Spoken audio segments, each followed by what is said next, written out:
Hello, it's Sunday, August 17th in the year 2025. God bless you wherever you may be. Welcome to Darkness is Falling video number 400 in this series exposing the Jesuit Vatican Shadow Empire as the true cause of all revolutions, genocide, war, and deception for the last 500 years, and the one and only candidate for the fourth Iron Roman Beast system described trampling and crushing the nations in the prophetic books of Daniel and Revelation. There's a lot happening worldwide, and once again, it's very hard to follow it all, and I certainly do not want to become a news commentator. But let's have a look at a few things that are pertinent that we should all understand and know. And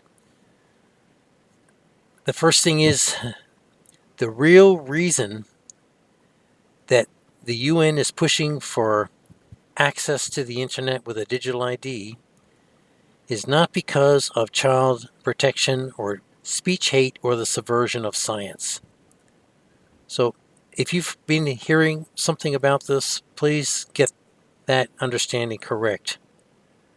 The digital ID has nothing to do with child protection or trafficking or anything to do with speech hate or subversion of science on the internet.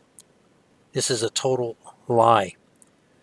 They always use children as a shield to hide behind, to blame for why they're going to institute new repression, new modes of repression. This is very important to understand. So the implementation of the digital ID is to turn off all dissenting voices against the Roman Beast UN, United Nations world government. Nothing to do with child protection. And this is why my time on the internet is now almost up. What I am teaching is now regarded as hate speech and intolerance towards false religions and the doctrine of green one worldism. What I'm teaching in my videos is hate speech, and they're going to use this to pull my stuff down at some point in the very near future. So please be aware of this. The digital ID is the mark, and it's just shuffling everybody who has no idea what's going on towards the final stage of this whole thing. Now, also, you've probably heard the word off-grid. This is a very, very misleading term. This term, which so many people use thinking that the authorities don't know where you are, or that you can go someplace where the authorities don't know where you are, is nothing but idiotic. Nothing is ever off-grid on this great flat earth plane. Everything is under surveillance from altitude. It has been since late 1950s. Everything is being surveilled now more than ever because of the technologies they have. Nothing is hidden. Everything has a sonic signature, a cell signature, or a thermal body signature address, which can be tracked and traced from altitude by the 24/7 world surveillance balloon, satelloons, and U-2 plane program. I've explained this in previous videos. Nothing goes unnoticed, untracked on the Great Flat Earth Plane. Everything is being monitored in real time across the Flat Earth Plane and has been, like I said, for at least 60 years. So when a plane goes down and they say we can't find it, this is nonsense. They know exactly where MH370 is. This is one of the greatest mysteries of the last 20 years. Malaysian Airlines flight MH370. They know exactly where it is. All this hunting and searching in the Indian Ocean is nonsense.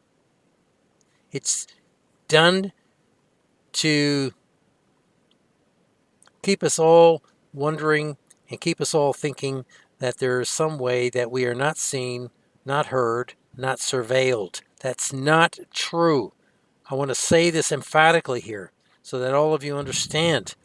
Your every movement you make is being watched and moved by something, somewhere. Whether it's a system in your house, whether it's your own mobile phone, whether it's your TV, whether it's the 5G outside your door, in the street, whatever. Cell phone towers, everything is being monitored and tracked, basically. Now, they can't hear everything. They can't know everything. But they can certainly know where you are, what you're doing. And we just need to accept that fact and not get all excited about it. It's too late. It's all over. We're living in the grid. There is no off grid for anything. Anyone who's still thinking this has no understanding whatsoever of the world technology that the Jesuits control. Another point, AI is not taking all the jobs and making people unemployable. That's just not true. That is a lie. AI is being used as a scapegoat to cover the terrible state of the economy worldwide. It's far worse than we are being told. AI is only a small part of the bigger problem, which is the big shift to the digital currency and one world trading system. I do want to warn you that YouTube and other channels are altering video content, both the visual appearance and spoken message, with AI. Do not be complacent about what you're watching and what you're listening to, because it could in fact be totally or partly AI generated content. Excuse me. This is becoming a greater and greater issue, so please be aware of this. Be very careful what you are watching and listening to, and be mindful that AI is and will be used to deceive people into a different reality without them even knowing this. This is also being done on TV programs. At some point, what we see and hear on both TV and the internet is going to be totally fake or synthetic. And yet, to the blind masses, it will look and sound real, because they will be unaware of this, of the depth of this AI reality. So just please be cognizant all the time that AI is now in everything, in different measures. Now, I have also, another point, I've explained in many videos about the current state of world finance. Remember that every country has a Jesuit central bank. The American Federal Reserve is the Jesuit central bank of the USA. The current U.S. debt to the Jesuit bankers is $37 trillion US dollars. What most people don't know is that the Chinese are in the same debt situation and possibly worse. The current Chinese national debt is 455 trillion yuan, which is 1/5 of total Chinese GDP and climbing. Both nations are drowning in debt that can't ever be repaid. Never. The interest payments on the debt per year is 7%, which exceeds GDP growth of 5%. Everything is way beyond the point of any return, people. China and the USA are just printing money, spending money that they don't have, that they now owe to the Jesuit central banks, because it's the Jesuit central banks that control the money for each of these countries. And all money is lent out at interest. So every nation is in debt to the Roman central banks. Please understand this. There's no way of getting out of this. The debt is way beyond human imagination. And these numbers, like I said, are beyond our imagination and out of control. The current economic reality is a fantasy that cannot be sustained for much longer. Trump's trade war is a distraction from this dark reality. Do not believe the fairy tales that online MSM analysts are spinning about good employment figures and economic growth. It's all lies. There is only one way for the world economy to go, and that is down. It's going to crash, and the USA and China, like two Death Stars orbiting each other, are threatening to annihilate the system. In fact, they are annihilating the system in slow-mo. The whole financial house of cards is just waiting to collapse and be replaced with the beast digital currency. In return for debt forgiveness, everyone will be made to accept mark enslavement to the beast or be killed for refusing. This is the truth. This is where we are now, and this is what is coming at us. I want to remind everyone that national political leaders are not making mistakes. I hear this all the time. That Trump is making mistakes. Carney's making mistakes. Xi Jinping is making mistakes. They're not making mistakes. Everything they're doing is being done deliberately, intentionally, according to a plan. They are following orders. No mistakes are being made. Many news channels are repeating the same line that Trump is stupid and doesn't know what he's doing. Yes, he does. She does. He knows. She knows exactly what she's doing. She's following orders. They're saying the same things about Putin and the others, like Starmer and Xi Jinping. These people are not stupid. On the contrary, they are where they are because they are both obedient and intelligent. The Jesuits who handle these men tell them exactly what to do. There are no accidents, no stupid mistakes. Commentators simply have no idea who their enemy is and how controlled everything is.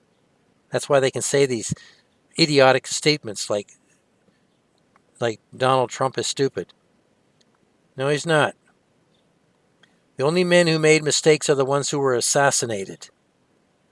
Political leaders either follow the script or are replaced. It's that simple. Stalin, Churchill, Franklin Delano Roosevelt, Hitler, and Tojo didn't make mistakes. Mussolini made mistakes and was assassinated. You see, we know the ones who make mistakes because they get assassinated. They get removed. The others obeyed orders and lived to survive World War II and beyond. They were all high-level Freemasons, and Stalin was a Jesuit. The only thing that these people could never be sure of is if or when their usefulness had expired. Satan will use a person as long as they are an obedient and useful idiot. When I say idiot, I don't mean that they're stupid. I just mean that they are idiots because they are obeying Satan's world system. So working for the Jesuits or any other crime gang means knowing information. It means knowing information that can expose the leaders if a person should choose to betray them to authorities. To prevent this from happening, the Jesuits eliminate criminal members if their loyalty or actions come into question. Silencing potential witnesses is a regular part of criminal activity. Shouldn't come as a shock or surprise or horror to understand that criminals eliminate each other. This is part of the Roman scorched earth approach to dealing with any potential threats to their operations. Trump, Carney, Starmer, Putin, Macron, Xi Jinping, and all the other world leaders are not making mistakes in what they are doing. They are totally controlled by the Jesuits through Freemasonry. They are all Masonic brothers working together towards the completed one world order. Are they aware of the dangers of not following orders? I don't believe so. But every time a world leader is assassinated, all the other political leaders are reminded that there is a world hierarchy of control that can kill you at any moment. This understanding is what keeps the agenda moving forward with everyone's cooperation. The leaders enjoy power, privilege, wealth, and status, and for a short time in return for their services to the papal beast. And that's how it's been working for a long time. Finally, I want to remind everyone again that there is no division in the Roman Catholic cult. The idea that the traditional Catholics are fighting the progressive Catholics and that there is a church within the church is pure nonsense. This is another Jesuit narrative. There are no rogue priests like Archbishop Carlo Vignano Vignano or Bishop Robert Barron or Cardinal Raymond Leo Burke with some kind of separate program to the Catholic Church hierarchy. There is no dissension in the Roman Catholic ranks. The only dissension that is there is organized dissension by plan, by design. To say that there is dissension and division in the Roman Catholic Church, this is Roman Catholic media propaganda. It is not true. These men are undercover Jesuits leading the masses astray. They are lying. Did you know that Raymond Burke has 7 university degrees? Cardinal Raymond Burke has 7 university degrees, 2 in Roman canon law, and that he is the head of the Knights of Malta. And he's dissenting against the Pope, against the progressives in the church. Really? This man is a Jesuit. He's not going to say he's a Jesuit, but he's a Jesuit. There are many cardinal Jesuits, or Jesuit cardinals, however way you want to say it. So do you think that the Pope, the Beast, is going to tolerate genuine dissent in the ranks of the cardinals? The open appearance of dissension and division is allowed only if it benefits the Roman Catholic Church agenda in dividing people and flushing out rats. There is no division in the Jesuit order or in the Roman Catholic hierarchy. There is no division in the top level of Illuminized Freemasonry either. There is also no division in the United Nations World Government hierarchy, which all national leaders are subject to. There are no divisions in the top-level group of Roman Catholic roundtable organizations like Opus Dei and the Club of Rome. The only divisions are found amongst the population groups. The common people are divided all over the place, and all by design through deception. This is why the humanist masses will never, ever collectively get together or understand how the beast controls them. There is no division in Satan's kingdom, and Jesus said so himself. In Mark 3, verses 24 to 26, Jesus states clearly, if a kingdom is divided against itself, it cannot stand. If a house is divided against itself, it cannot stand. And if Satan is divided and rises against himself, he cannot stand. His end has come. Well, we don't see that. We see a world marching in lockstep. And we saw it very, very clearly in 2019, 2020.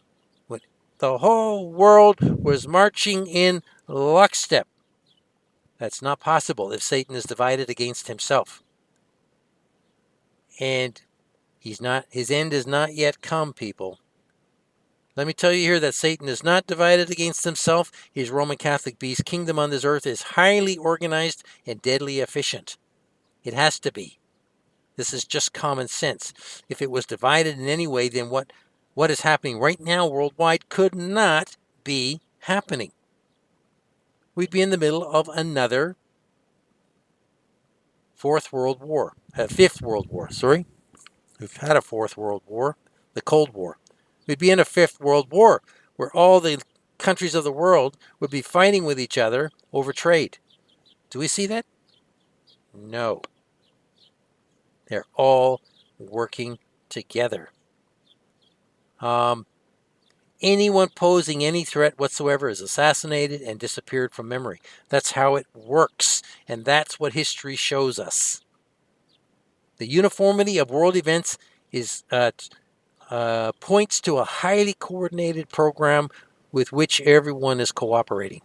The deception is absolutely massive, just as Jesus said it would be at the top and the bottom of the pyramid. The satanic genius behind this world power hierarchy of darkness is absolutely breathtaking in scope once you realize it, once you see it. Do not be deceived by the lies in the MSM media painting a totally different picture, pointing to a golden future and to mankind pulling himself out of this hole. It isn't going to happen. Okay, in this video, I'm returning to the topic of Luciferian education and knowledge, and the connections between knowledge and education and spiritual sorcery. It is a very fine line indeed, and the Jesuits kicked open the floodgates of knowledge almost from their inception in 1540. Their first goal was to open colleges all over Europe and then the world. That is what the Jesuit mission is all about. It's about indoctrinating the world through education and culture. That's their mission. They're not missionaries preaching the gospel. Never heard such nonsense. These are people that have gone out to indoctrinate the world through false teaching and then to control the world through the deception that comes from that false teaching. So the top tier of elite Fourth Oath Jesuits are sorcerers or witches who have pledged themselves to the establishment of Satan's kingdom on earth at any cost. Education was to be used as the tool by which to instill humanist doctrines in the minds of generations of, the young.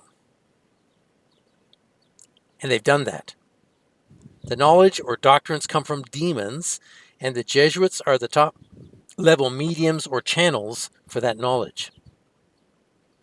The second level are the Illuminized Masonic Scholars educated and trained by the Jesuits. The third level are the uneducated common people who were to be initiated into the Jesuit Beast World Order through all manner of false religion, media, and entertainment. Now, in Daniel, there are a few scriptures that are important to this message.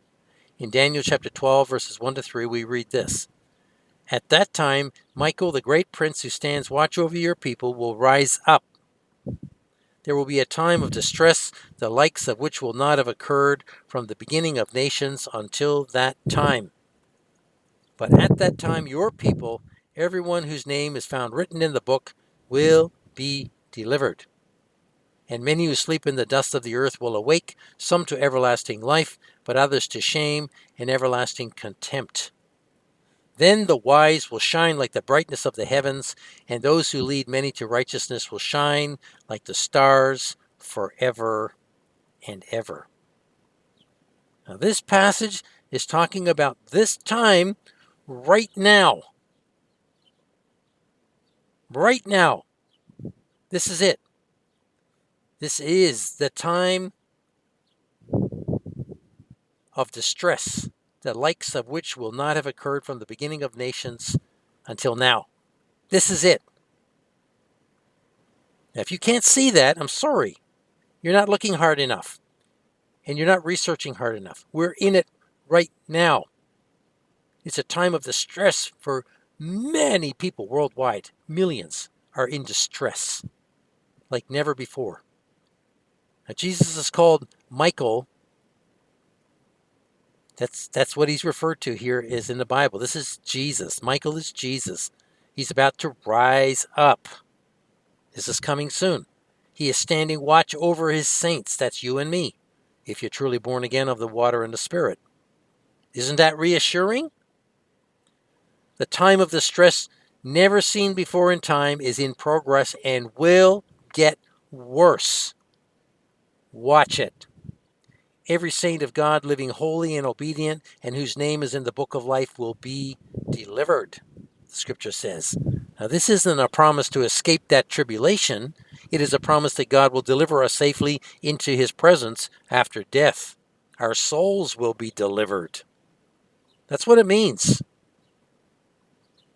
Verse 2 talks about the bodies that have been sleeping in the dust, the believers will awaken to salvation, and the unbelievers to damnation.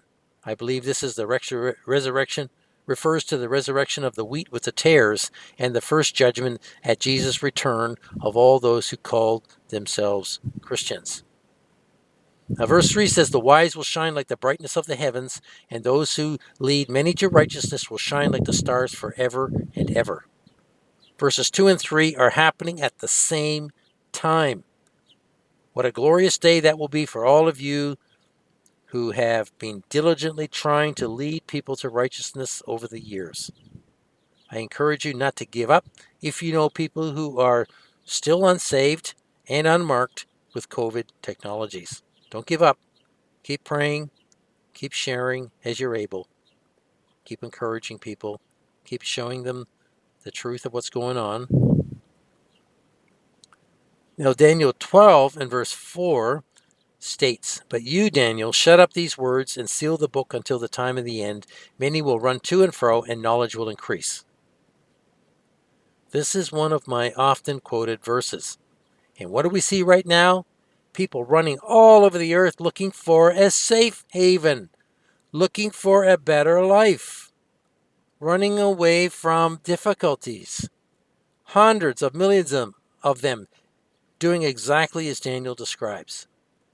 There are a myriad of YouTube channels of people doing this and talking about it. Many of them are Americans. Who warned them to flee from the wrath to come? Many are the same people who took the safe and effective health potion a few years ago. These people have money and couldn't give two hoots about anyone else. They just want to protect their own little lives. They reject Christ and only care about themselves. They are a product of the spoiled, entitled society the Jesuits created. Now here's the truth. There is no safe haven anywhere. Nowhere. It's one earth with a one world government. And its tentacles can reach you anywhere. No matter where these wicked people run, they will not escape the papal beast and his persecution. They will not escape the Roman kingdom's administration.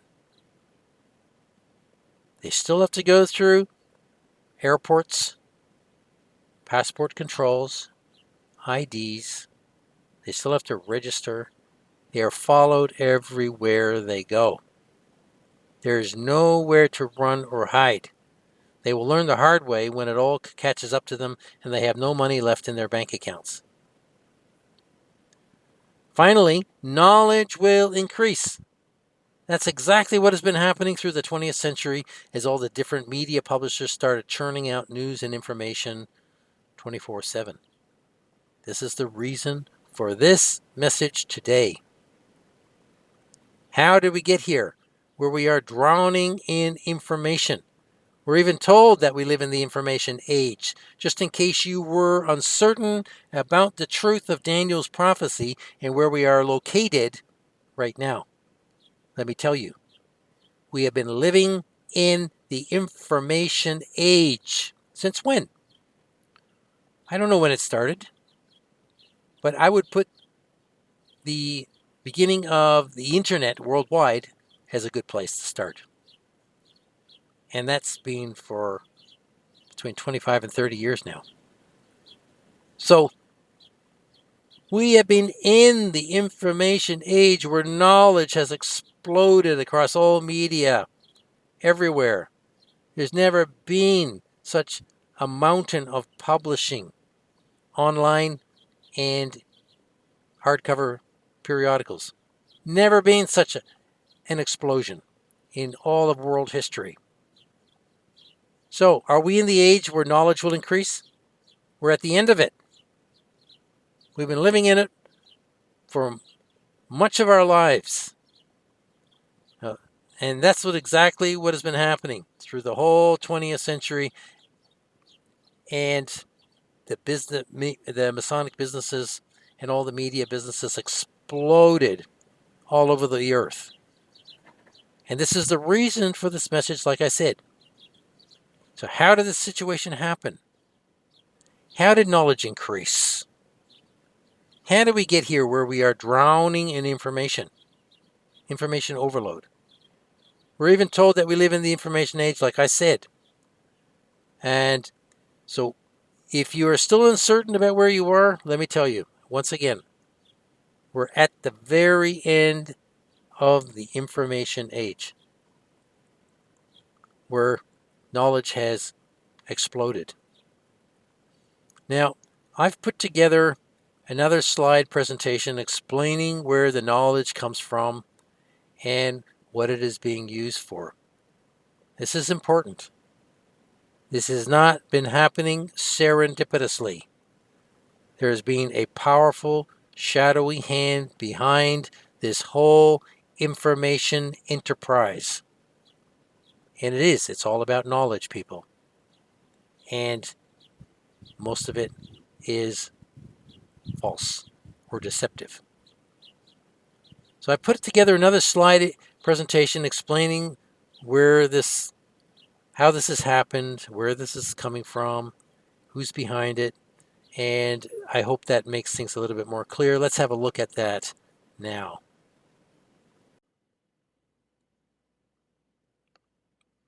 In slide number 1, we can see the title, Knowledge Shall Increase, from Daniel chapter 12, verse 4.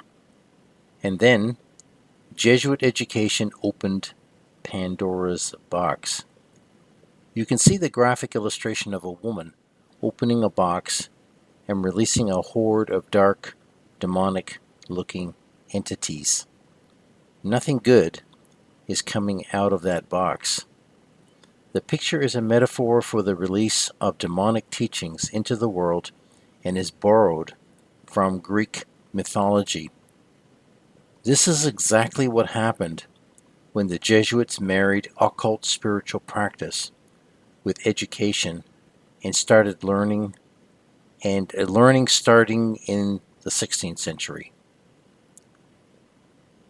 This presentation is going to attempt to connect the dots between the takeover of humanist education in Europe by the Jesuit order and the resulting explosion of knowledge, which was already accelerating from the Medici-influenced Renaissance just prior to the Jesuits, through to the Masonic Baroque period and on into the scientific Enlightenment starting in the early 1700s.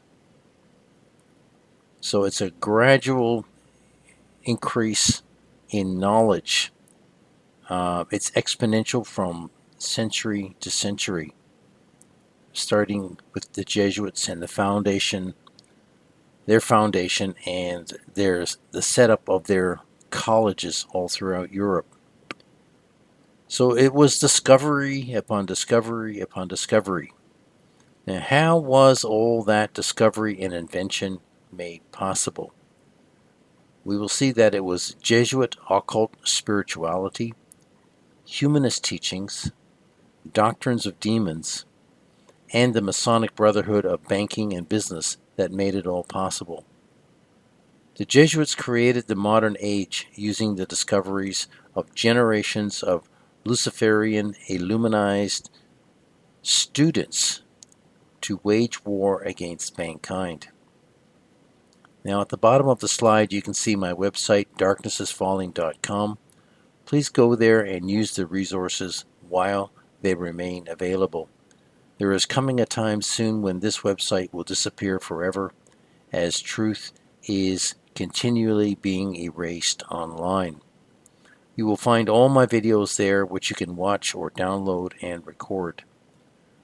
You'll also find my blogs there and more than 80 pages of documents and videos and other information pertinent to this subject of the Jesuit Military Order of Rome and the Roman Catholic Beast Empire. There is also a page where you will find nearly 200 hard-to-find book and document PDF files that you can download.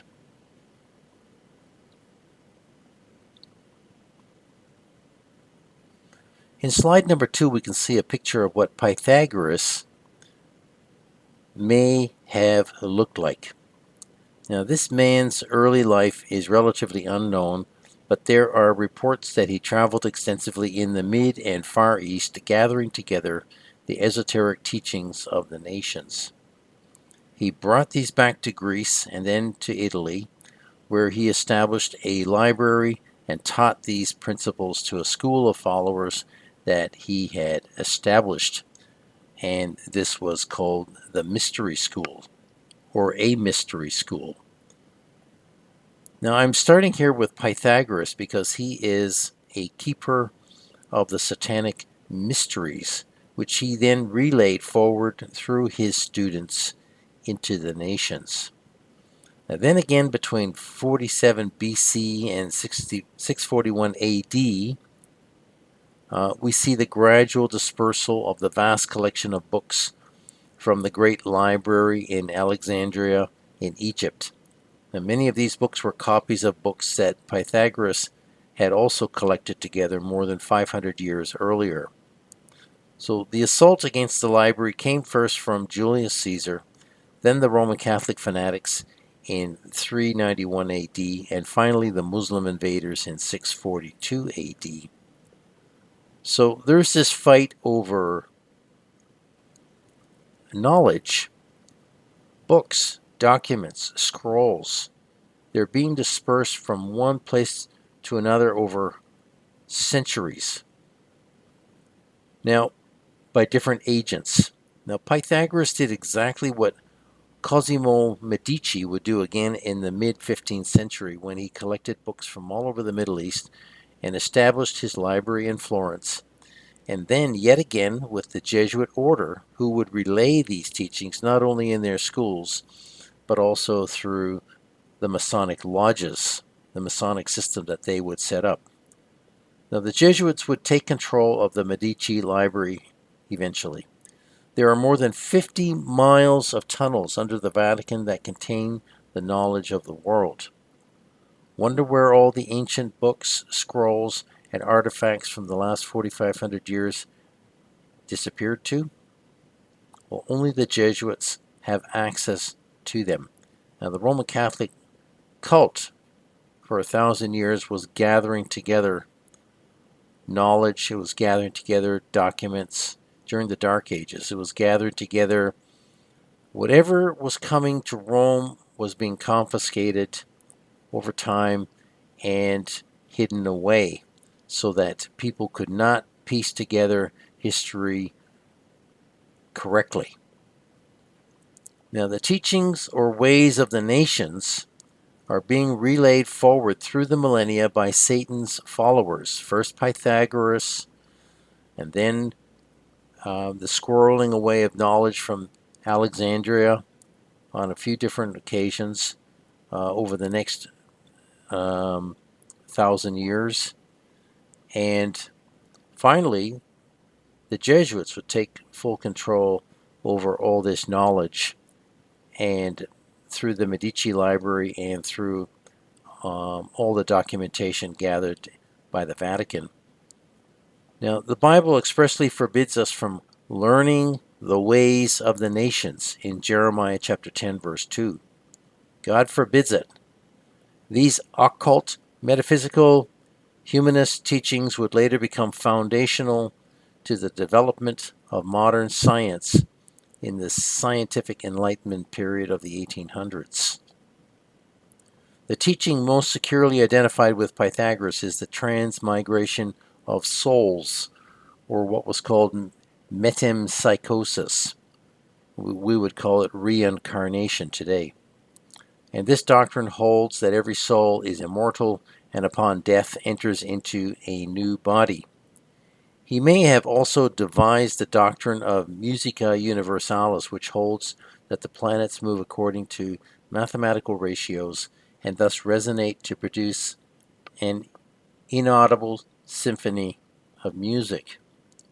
Now, Pythagoras continued to be regarded as a great philosopher throughout the Middle Ages, and Pythagoreanism had an influence on scientists such as Nicholas Copernicus, Johannes Kepler, and Isaac Newton.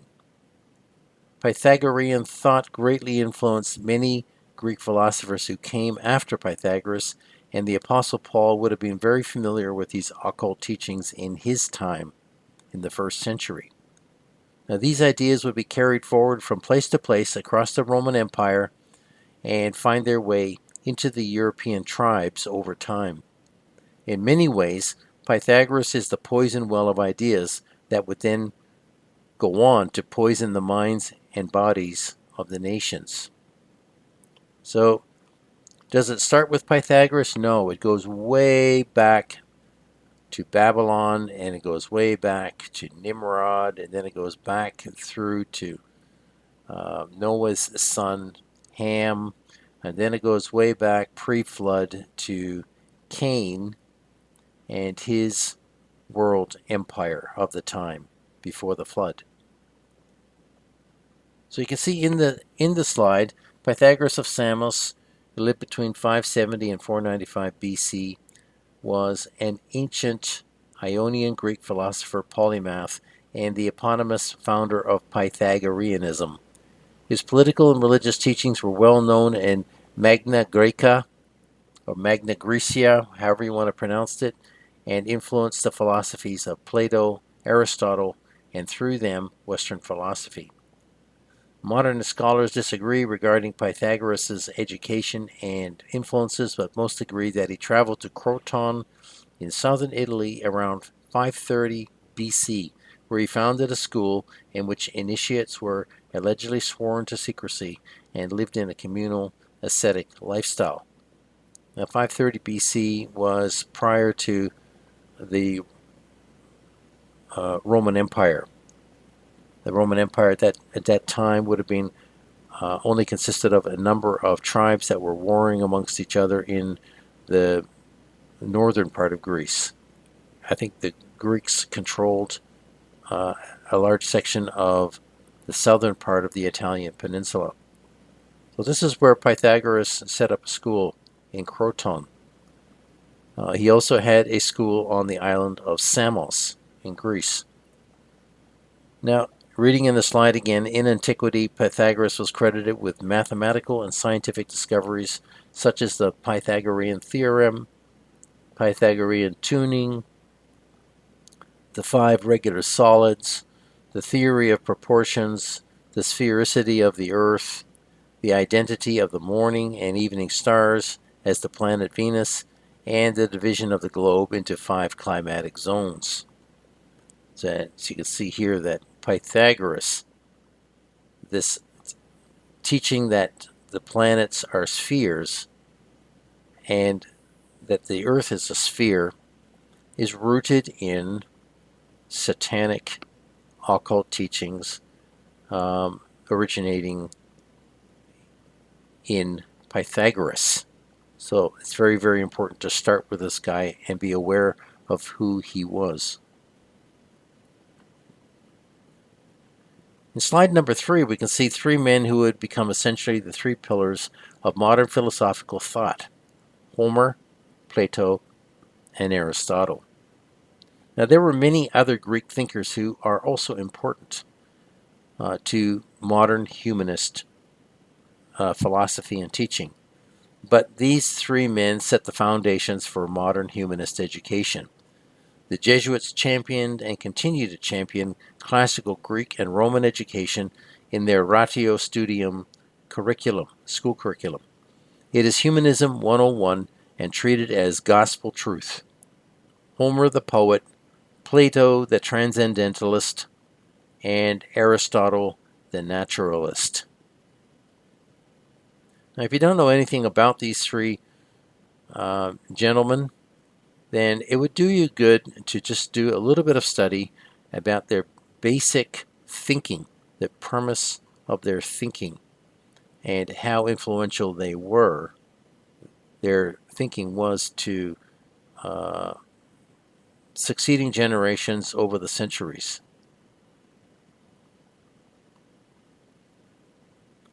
In slide number 4, we can see a picture of Cosimo Giovanni de' Medici, a very important figure in the life of the Italian Renaissance. And I've talked about Cosimo Medici in a previous video. I went into a little bit of detail about him. This very prominent elite mover and shaker, Roman Catholic and banker, promoted humanist doctrine and the arts far and wide during the latter part of his life. It is his library that contained the seeds of occult and humanist doctrines that would infiltrate society at large, starting in Europe. Many people were educated from the ideas in the books in the Medici library. Cosimo died before the Jesuits got started, but he certainly would have been a supporter of their mission to return the power and influence that had begun to wane back to the Roman Catholic cult. Now, reading in the slide, we can see that the Medici family originated in the agricultural Mugello region of Tuscany in northern Italy. The name Medici means doctors. The dynasty began when Giovanni de Medici emigrated to Florence to found the Medici Bank in 1397, which would then become Europe's largest and most respected bank.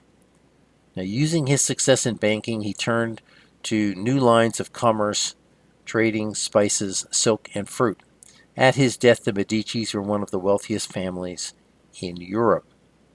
As the Pope's bankers, the family quickly acquired political power, and in 1434, Giovanni's son, Cosimo de' Medici, became the first Medici to de facto rule the city of Florence. Now, the House of Medici produced 4 popes: Leo X, Clement VII, Pius IV, and Leo XI. They also produced 2 French queens, Catherine de' Medici and Marie de' Medici. So we can see here that this family was very instrumental in the Renaissance to opening up the world to new ideas or ideas that had lain dormant for quite some time through not the Dark Ages, but through the 1,000 years where Rome basically controlled knowledge, fully controlled knowledge, until it was ready to release that knowledge back into society to achieve its wicked purposes. Now, on slide number 5, we can see pictures of 8 of the 9 men that Ignatius Loyola, with Ignatius Loyola pictured at the center. And these are the men he chose to start the Jesuit order. There is no existing picture for Pasquet's Brouet. I looked for that, could not find it. But these are the gentlemen, and with Ignatius Loyola in the center there, that founded the Jesuit order. Now, the initial group consisted of Francisco Xavier from modern Spain, from Navarre, Alfonso Salmeron, Diego Lainez, Nicolas Bobadilla from Spain, Peter Faber from Savoy, and Simão Rodrigues from Portugal. Now, later, Claude J. Pasquet's Brouet, or Brouet, and Jean Codure joined the order about a year later. All these men underwent the spiritual exercises before being ordained as Jesuits.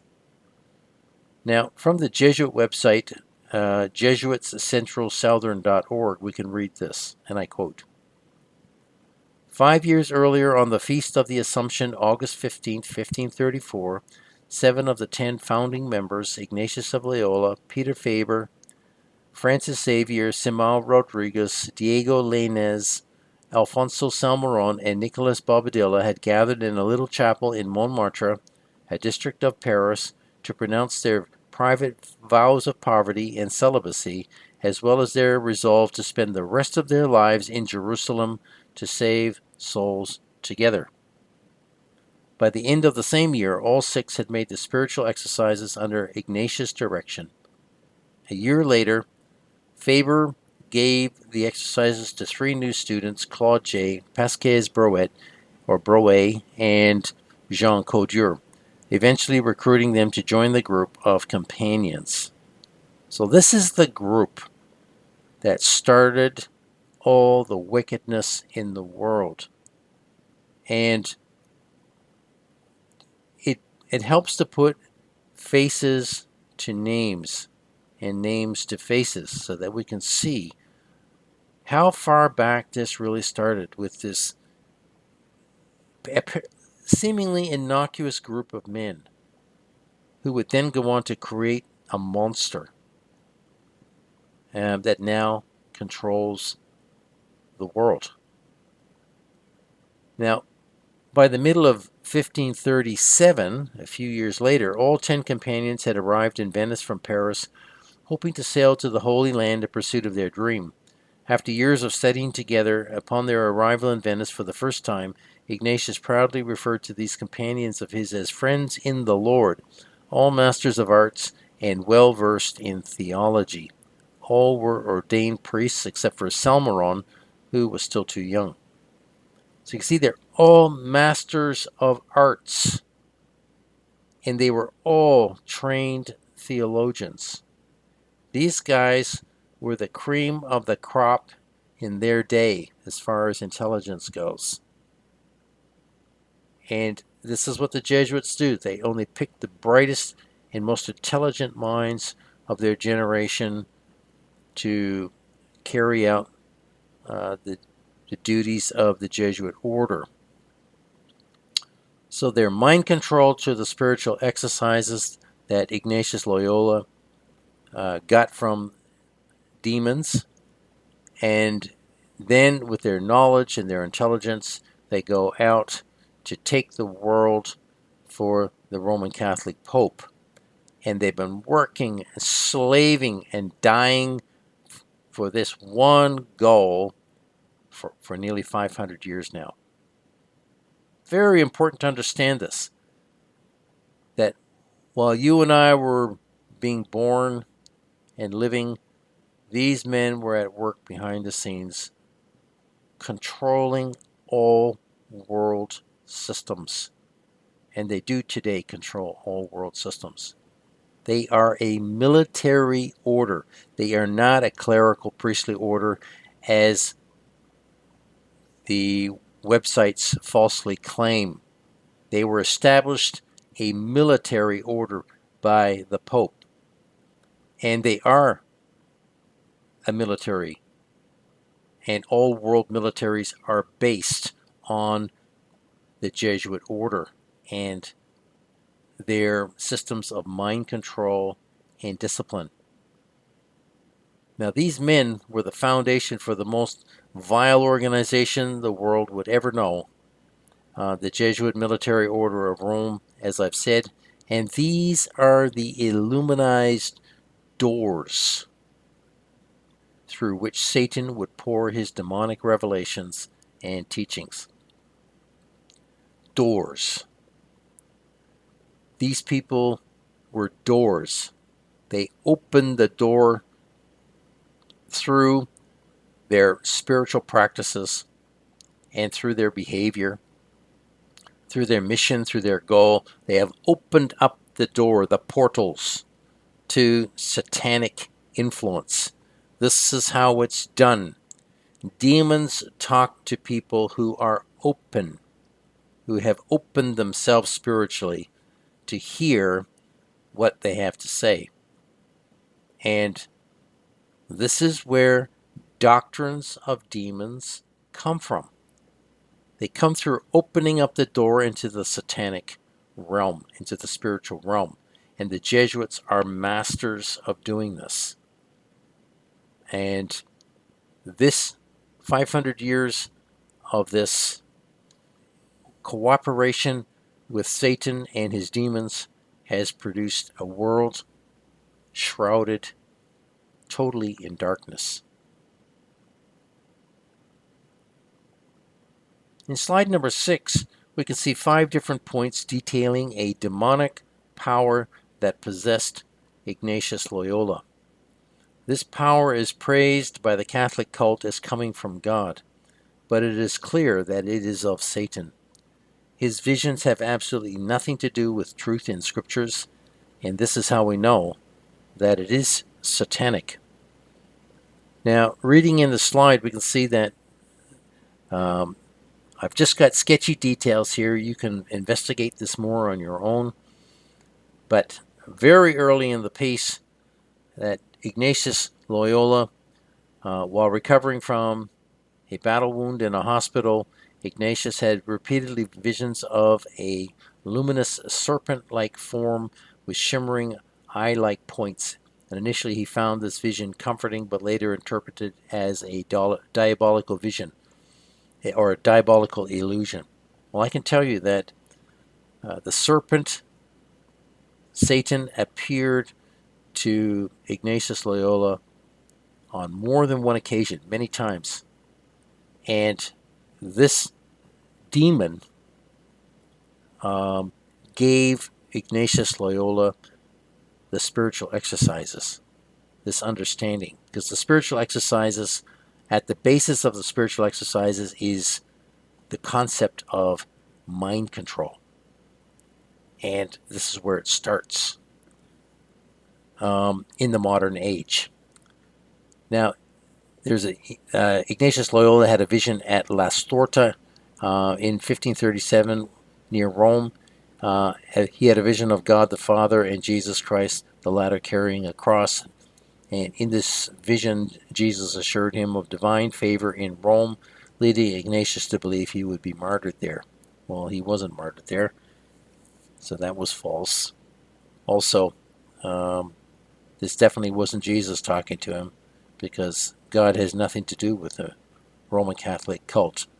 But you can see this is how Satan has been leading and guiding and speaking to these men who believe that it is God speaking to them. Now, there's another instance of demonic possession when Ignatius Loyola was preaching on the street in Spain. 3 devout alumbrados or Illuminati women began to experience ecstatic states. One fell senseless, and others sometimes rolled about on the ground. Another had been seen in the grip of convulsions or shuddering and sweating in anguish. Now, this is while Ignatius Loyola is preaching. These women are rolling around on the ground, and they are absolutely possessed. And this is the demon in Ignatius Loyola. This is the power that that demon had, the influence it had over other people in Ignatius Loyola's immediate proximity. Now, Ignatius' experiences with visions, both consoling and disturbing, helped him develop the spiritual exercises. You see, this is where it comes from. A method of prayer and reflection intended to guide individuals in discerning God's will and fostering spiritual growth. Now, the spiritual exercises teach a person to visualize, and to visualize to the point of becoming demonized.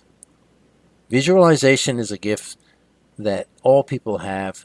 It's linked to the imagination. It enables us to imagine things beyond what is real.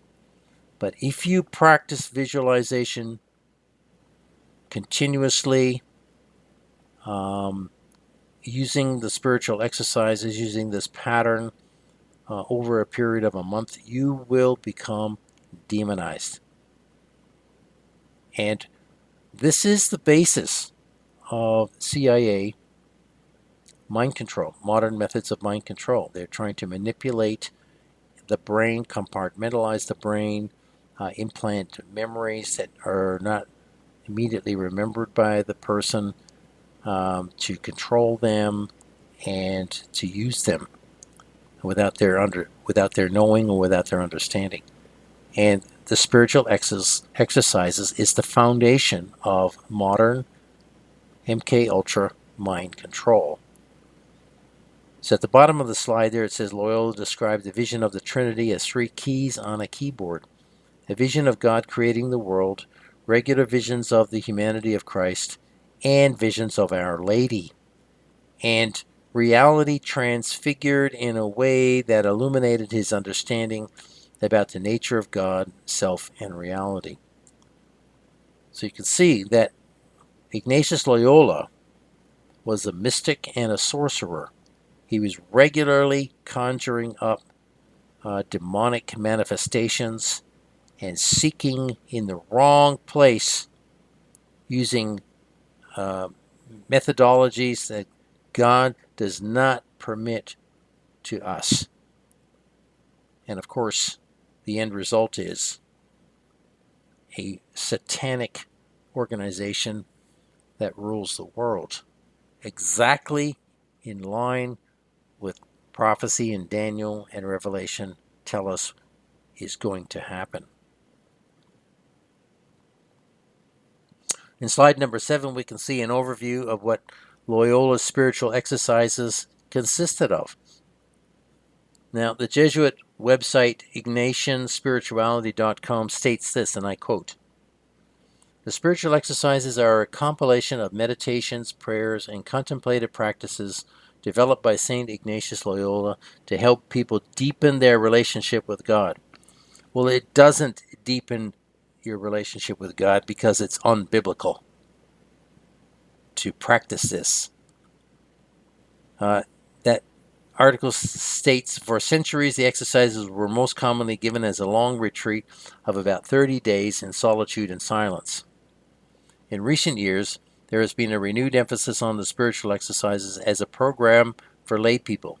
The most common way of going through the exercises now is a retreat in daily life, which involves a months-long program of daily prayer and meetings with a spiritual director. The exercises have also been adapted in many other ways to meet the needs of modern people, unquote. So you can see that you get a handler, you get a director to direct you. This is not biblical in any way, shape, or form. Now, reading in the slide, it says, the title, Loyola Spiritual Exercises equal visualization equal mind control. Now, the original complete form of the exercises is a retreat of about 30 days in silence and solitude. Well, enforced silence and solitude is not biblical either. Everything we do in seeking God is voluntary. It's not directed by any other human being. So you can see here it says the exercises are divided into 4 weeks of varying lengths with 4 major themes: sin and God's mercy, episodes in the life of Jesus, the passion of Jesus, and the resurrection of Jesus, together with a contemplation on God's love. This last is often seen as the goal of Ignatian spirituality, to find God in all things, which is demonic. It says the weeks represent stages in a process of wholehearted commitment to the service of God. Well, I can tell you that going through the spiritual exercises is not a service to God. It is demonic. It says here in the slide, Ignatius' book is not meant to be used by the retreatant, but by a director or a spiritual guide. You see, you're being directed and guided. You don't do the spiritual exercises by yourself, of your own volition, in your own way, because even if you could do them, these are demonic. Visualizing and visualization is demonic. So each day the exercitant uses the material proposed by the director for 4 or 5 hour-long periods, each followed by a review of how the period went. You are being reviewed by somebody, by a handler. The exercitant reports back to the spiritual director, who helps interpret the exercitant's experiences and proposes material for the next day. Ignatius observes that God deals directly with the well-disposed person, and the director should not give advice to the retreatant that might interfere with God's workings. Well, I can tell you that by the time you're finished this, you will not believe the Bible. You will only believe what you have been programmed to believe. And nowhere in the Bible does God ever instruct us to do these things. We do not require a spiritual guide except the Holy Spirit himself and God's Word, who leads and teaches us, right? The Holy Spirit leads and teaches us as we read and as we obey God's Word. That's the only way we are to seek God.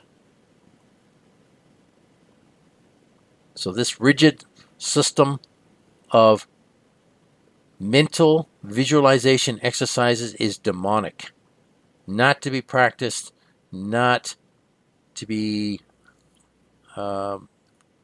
obeyed at any time. In slide number 8, we can read a quote by Napoleon, who knew all about the Jesuits. As a high-ranking Freemason and military man, he understood what the Jesuits were all about, and he tried to warn us more than 200 years ago, in a way. The Jesuits put Napoleon into power, and they also assassinated him in exile when he had become a problem for them.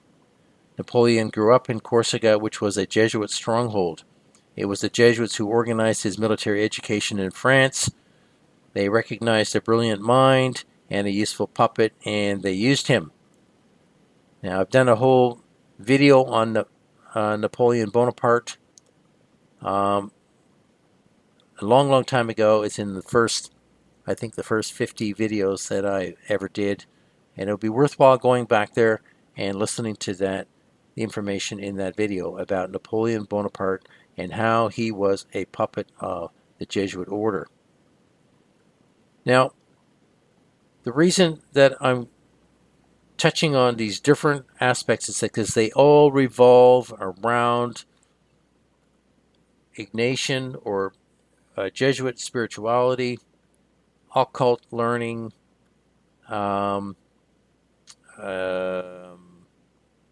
knowledge, the acquisition of knowledge, and teaching, education. It all bundles in together. And you'll see this by the time I get through this presentation. And you can see that what Napoleon had to say in the slide there. The Jesuits are a military organization, not a religious order. Their chief is a general of an army, not the mere father abbot of a monastery. And the aim of this organization is power. Power in its most despotic exercise. That means total tyranny. Absolute power, universal power. Power to control the world by the volition of a single man, the Antichrist, the beast. That's who Napoleon's talking about, he's referring to. He says Jesuitism is the most absolute of despotisms, and at the same time the greatest and most enormous of abuses. The general of the Jesuits insists on being master, sovereign, over the sovereign. Wherever the Jesuits are admitted, they will be masters, cost what it may, and cost the world it has. Oceans of blood have been shed in the last 500 years as the Jesuits have manipulated their way to world power over all the governments of the world. Now, once again, this all has to do with knowledge, education, and control. Now, modern education is not the blessing we have been told it is. It is a weapon in the hands of the Jesuits who have been using it to conform the minds of many generations of children into the universal humanist mind. Why? Because it has nothing to do with the Bible. Modern education totally ignores the Bible. Instead of students being brought up biblically, with biblical thinking, understanding God's plan and purpose for mankind, no, the foundation for modern education is humanist thinking, which is diametrically opposed to everything that God teaches in His Word. Now, we would do well to remember this warning about the Jesuits, even though it is far too late to do anything to stop this and to turn it around. We need to remember who our enemy is and to know them, their strategies and their devices, and how it is they have come to rule the world. And it is through education and culture. Education and culture. By educating the young people for 500 years, they have put these people, these Jesuit-trained people into power generation after generation, so that we are now in a place where all politicians, all elites of every kind are Jesuit humanist trained, and they do control the world, and they do as they are told through Freemasonry. The instructions come, they do as they're told, and the world is fully controlled by these men and women. They have the humanist satanic mind. Now in slide number 9, we can see two pictures of very influential Jesuit polymath academics from the 17th century. The writings and discoveries of these two men and the influence of these two men would have a great effect on many generations of students and fellow Jesuits, especially Athanasius Kircher.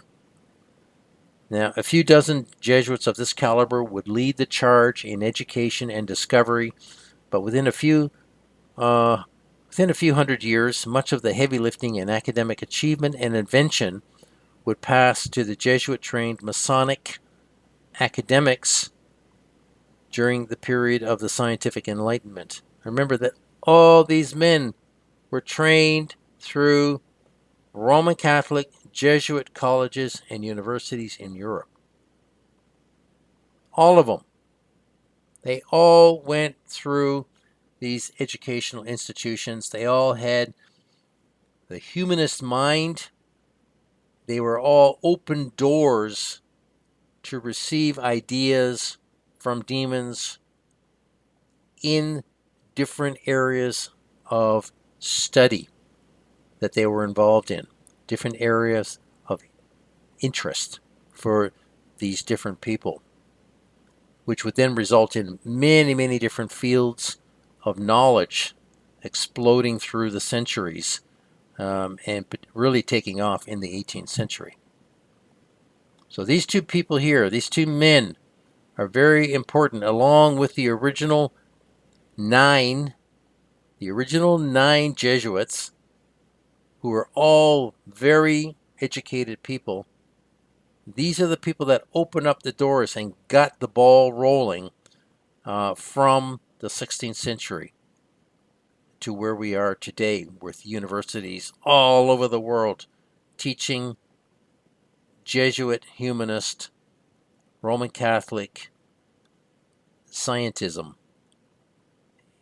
And that is why there is no hope for this world. It's rotten to the core.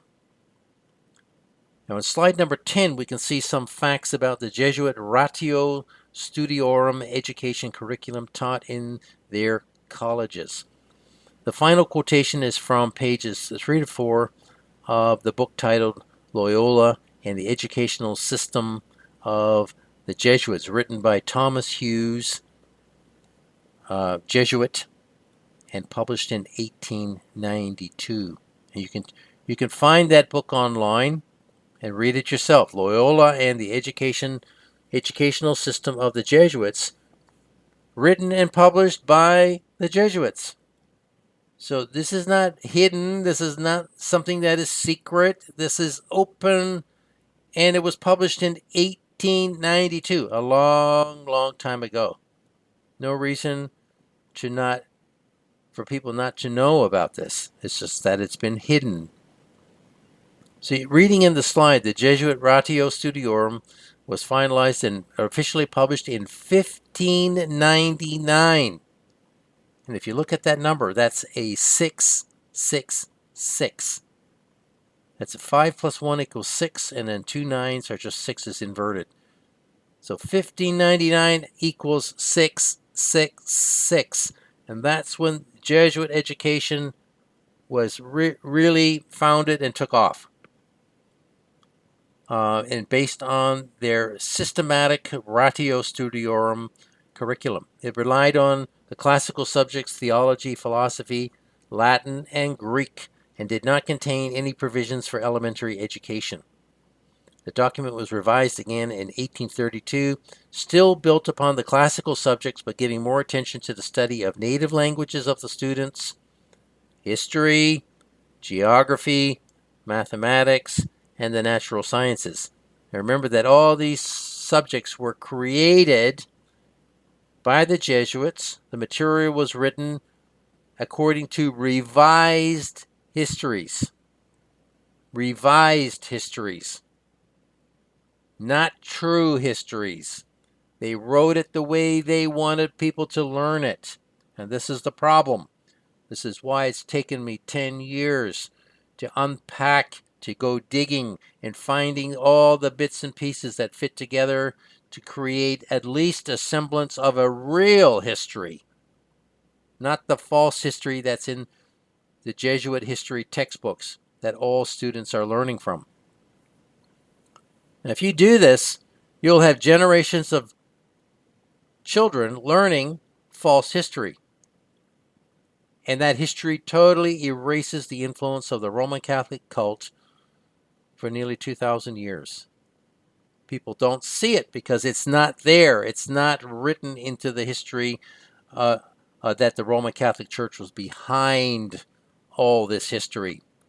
And so that's why people today will absolutely refuse to believe that the Roman Catholic Church rules the world. Now, in the slide again, it says the ratio had a major impact on later humanist education. Not later. Immediately it had an impact. In his Renaissance Literary Theory and Practice, Charles Sears Baldwin writes this, and I quote, "The 16th century closed with the full classical doctrine operative in the Ratio Studiorum and in the rhetoric of SORCERERS," unquote. So, right from the get-go, 1599, we've got children being taught all over Europe humanism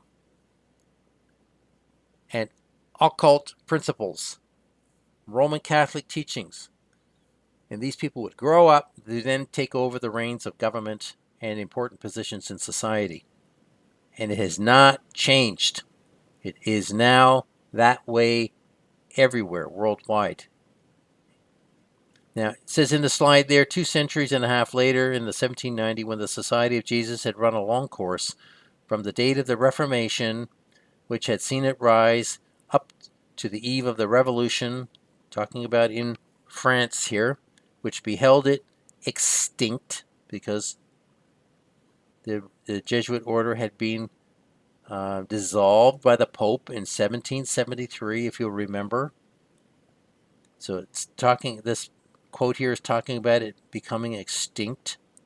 It says here, a general of the order, Ignatius Visconti, addressing the provincial superiors over the world, takes note of a new stage in the process of educational development. So this is what this Ignatius Visconti said. He said, the taste for letters now, and I'm quoting, he says, is more keen and exquisite, and the number of literary schools has increased so much that ours may no longer appear so necessary. For I may mention the fact that besides our schools of polite letters, there were for a long time either none or very few, so that parents were forced to send their children to us, even if otherwise they did not want it. And this is what's been happening for centuries. Protestant parents sending their kids to Jesuit schools. Well, how do you think that that is going to work out as far as belief in the child, in the minds of these children, in the lives of these children? Of course, they are going to be humanist, pro-Catholic, and this is how everything has gone downhill for centuries now. Now, this was happening in 1790. This is when this quote was made. And even though the Jesuits were dissolved, of course they never were dissolved, they just went underground. In 1773 they reappeared and were reestablished in 1814, more powerful than ever before. And have Jesuit schools gone away? No. There's thousands of them worldwide teaching, colleges, schools, universities, teaching all this humanist garbage. So further on page 4 of that book, the writer states, and I quote, "This refers in a quiet way to what Leopold von Ranke states with more emphasis. Speaking of grammar classes, the German historian says, in quotations, here also the Jesuits succeeded to admiration. It was found that young people gained more with them in 6 months than with other teachers in 2 years. Even Protestants removed their children from distant gymnasia or schools to confide them to the care of the Jesuits." Unquote. Now, Ranke narrates in the same place how it was toward the universities above all that the efforts of the Jesuits were directed. And he describes what the results were in Germany. So the Jesuits controlling education since 1599 in ever-increasing measure worldwide has had an astounding effect on the world. Because the people that control the world are Jesuit trained, Jesuit educated, humanist in their thinking, and occultic in their outlook. Because they're all Freemasons. And Freemasonry is an occultic religion. Now, 100 years after the order's founding, the Jesuits were running 444 schools in just 100 years. They had established 444 schools. By the year 1700, the Society of Jesus, or the Jesuits, had established over 700 colleges and universities throughout Europe. 700! This extensive network of educational institutions played a significant role in European intellectual life during that period, and that is only 160 years after their founding in 1540. Astounding explosion, incredible effort by the persistent Jesuits to educate the minds of the world worldwide. But this wasn't just happening in Europe. This was happening on every continent, people. So if you're puzzled about where modern humanist education comes from, this is the source. Now, we now have 500 years of organized humanist education on all continents to thank for the darkness and where we are at in this moment. The Jesuits waged war against the Bible by keeping it out of their school classrooms in favor of Roman Catholic and classical humanist doctrines. Once again, we see the foundations for the cult of Oz being laid during these 5 centuries in Jesuit colleges on every continent. This is how it's happened, people. It's taken time. The devil is patient. He's been waiting, and things have been accelerating in recent days. I talked about the cult of Oz 2 videos ago, so if you haven't watched that, please watch the cult of Oz and listen to the information in that video. It's very important. Now, as of 2015, it is claimed there are 856 schools with 50,586 staff and 876,516 students in most countries of the world, including Russia and China. Additionally, there are 1,300 educational projects servicing 1.2 million people in 22 countries and 175 refugee services serving 121,000 people plus in 20 countries. Now, that information is a little bit dated because that's from a few years ago. So if you were to update that, those numbers would be even larger.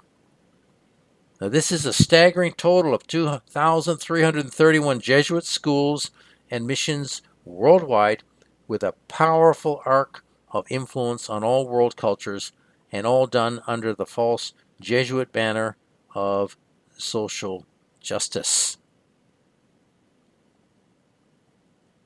If you're wondering how important education is, wonder no longer, because I'm presenting the facts here and telling you how we've gotten to where we are today.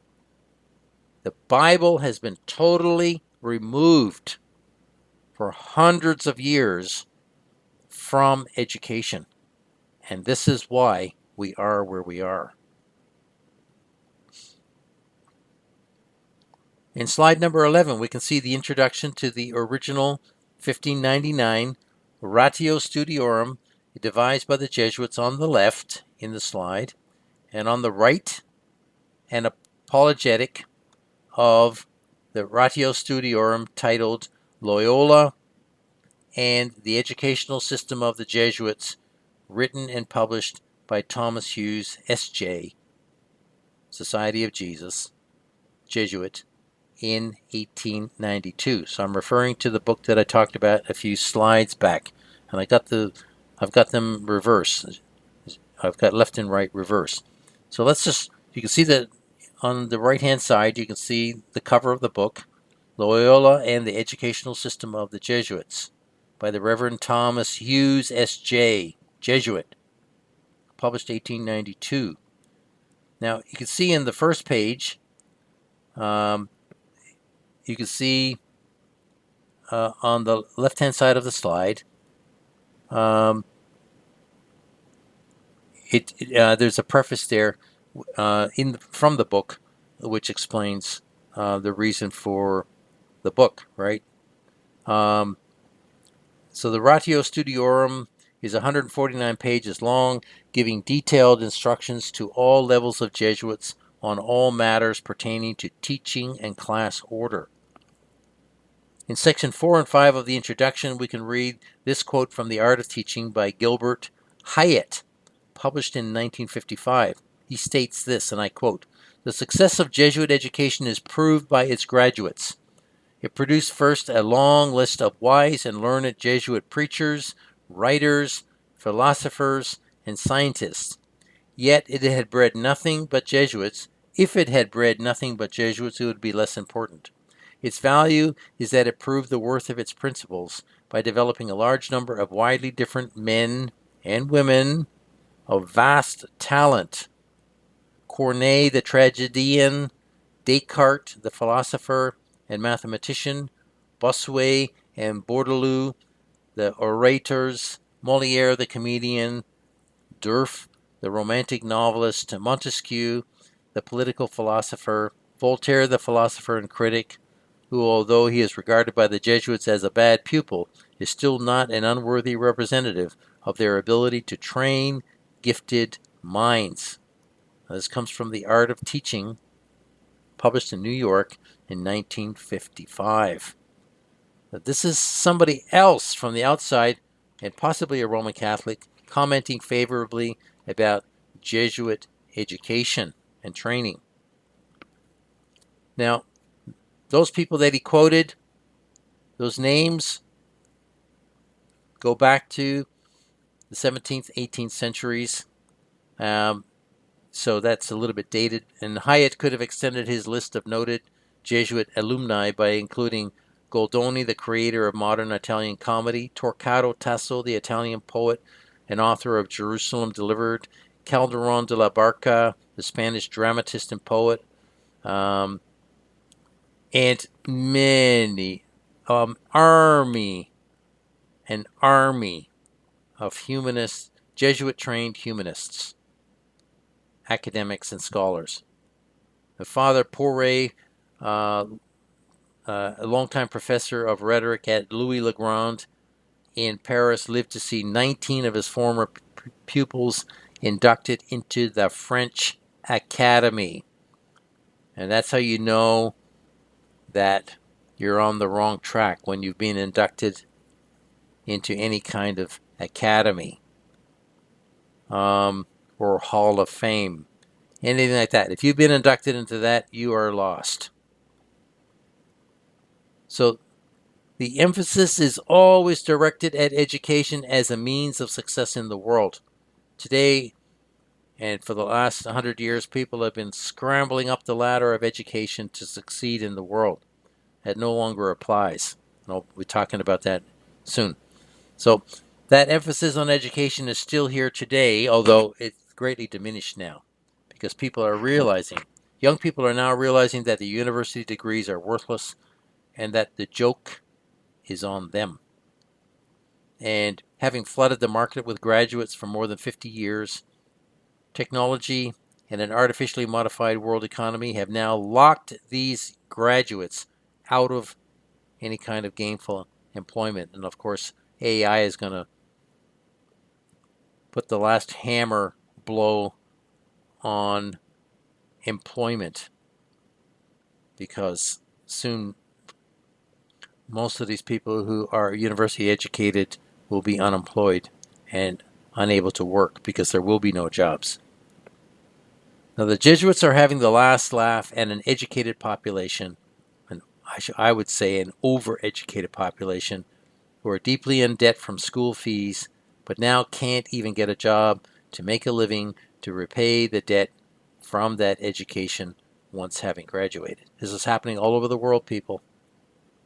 This is not my imagination. This is happening all over the world, and all by design. Education is a weapon that the Jesuits have been using for hundreds of years.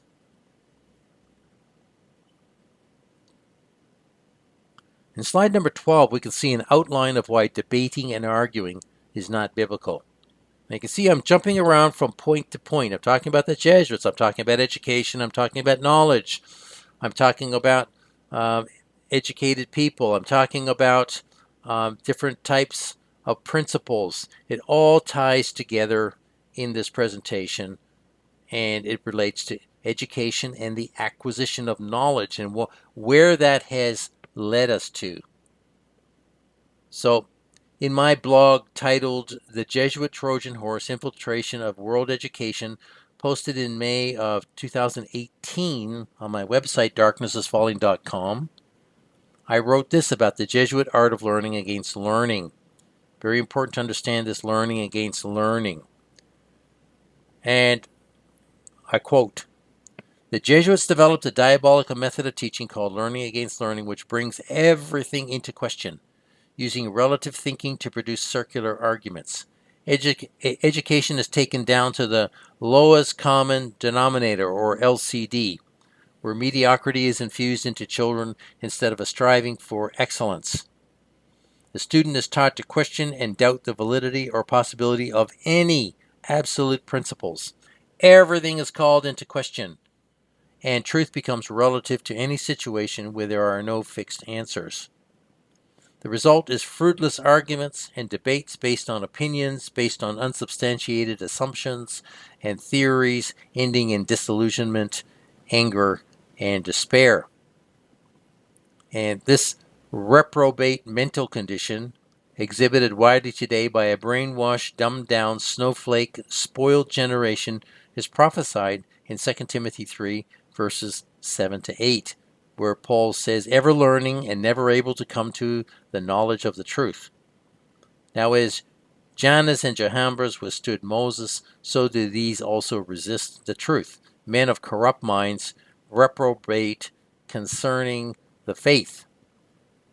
Also in Timothy 6, verses 20 to 21, Paul states, "O Timothy, keep that which is committed to thy trust, avoiding profane and vain babblings and oppositions of science falsely so called, which some professing have erred concerning the faith."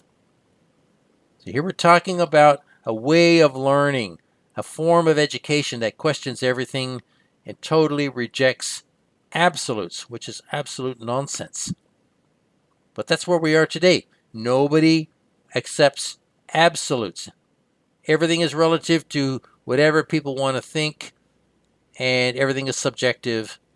And of course, because of that, we've got a world that's plummeting down into an abyss.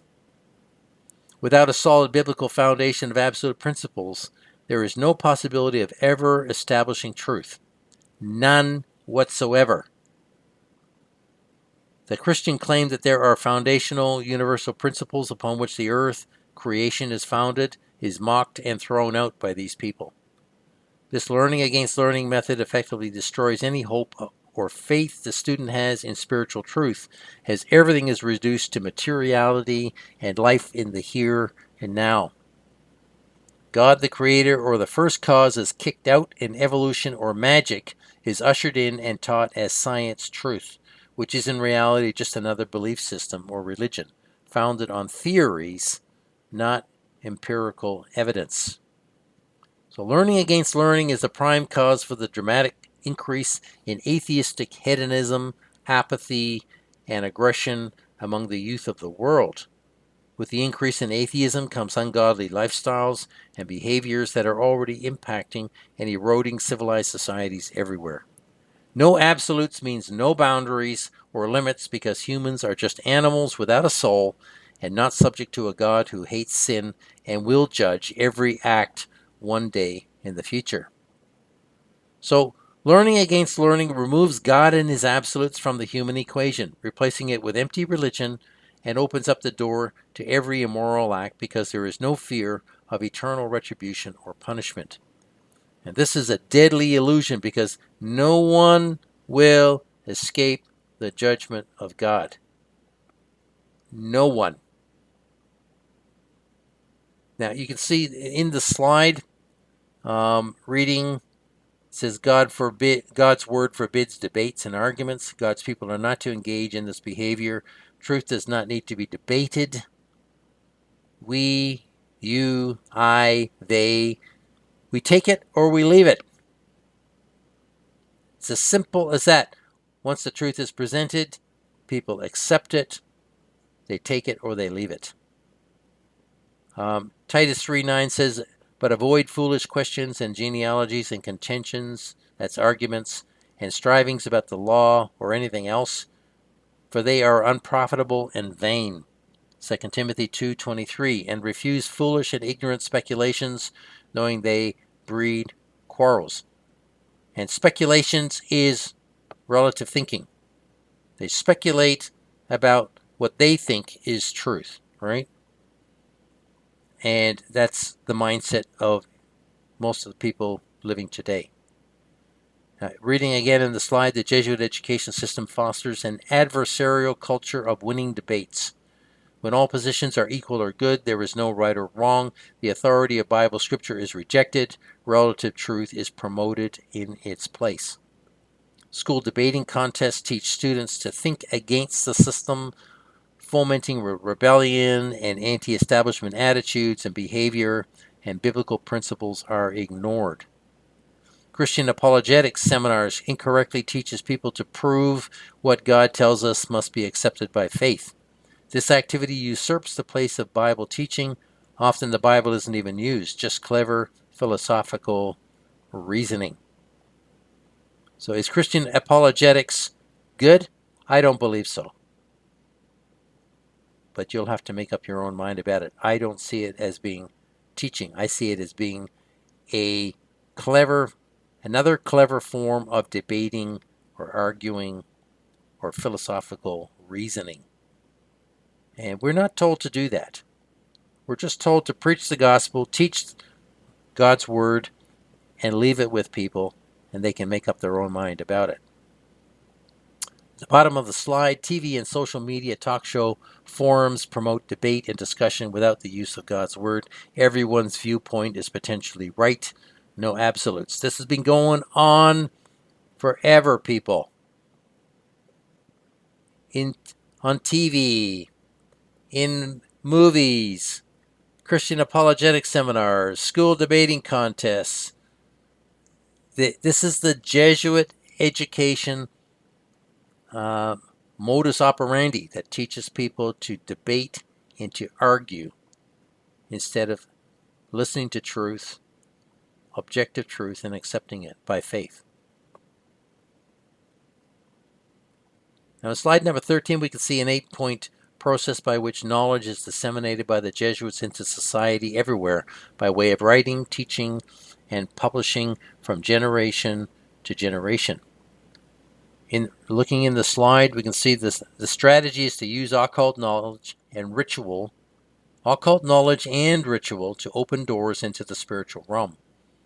So here now we're mixing spiritualism and knowledge. You see, there's this knowledge that comes from the demonic realm, and then that ties together with the humanist teachings, which also came from the demonic realm earlier.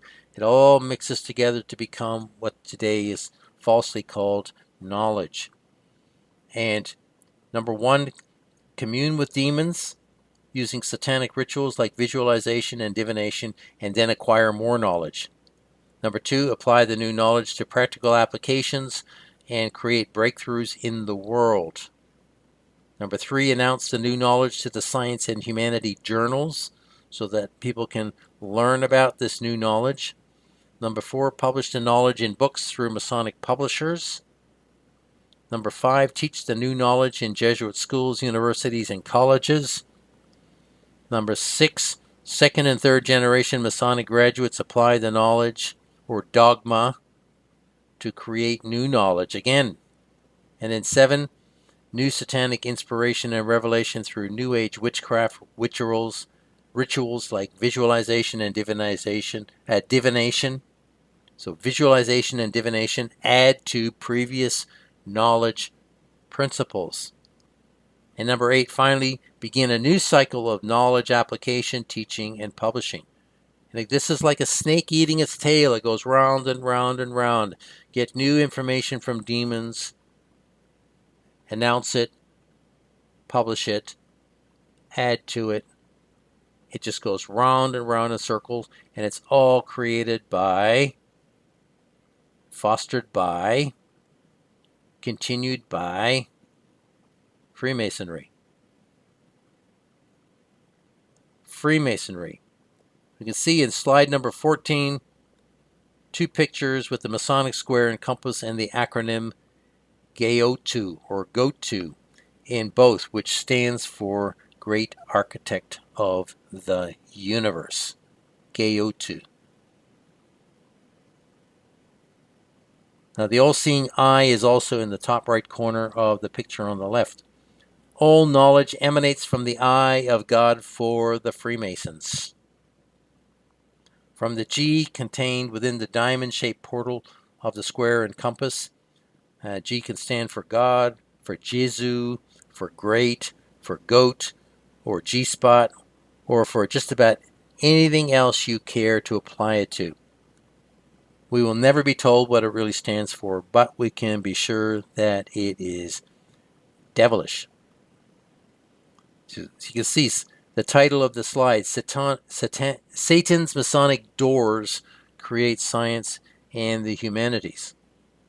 Freemasons, witches, anybody connected to the occult are doors through which demons can whisper new ideas, can whisper new teachings. And that's what's been going on for a long, long time. Now, U-GOAT is very cleverly hidden in the acronym name for the Masonic God, GAOTU.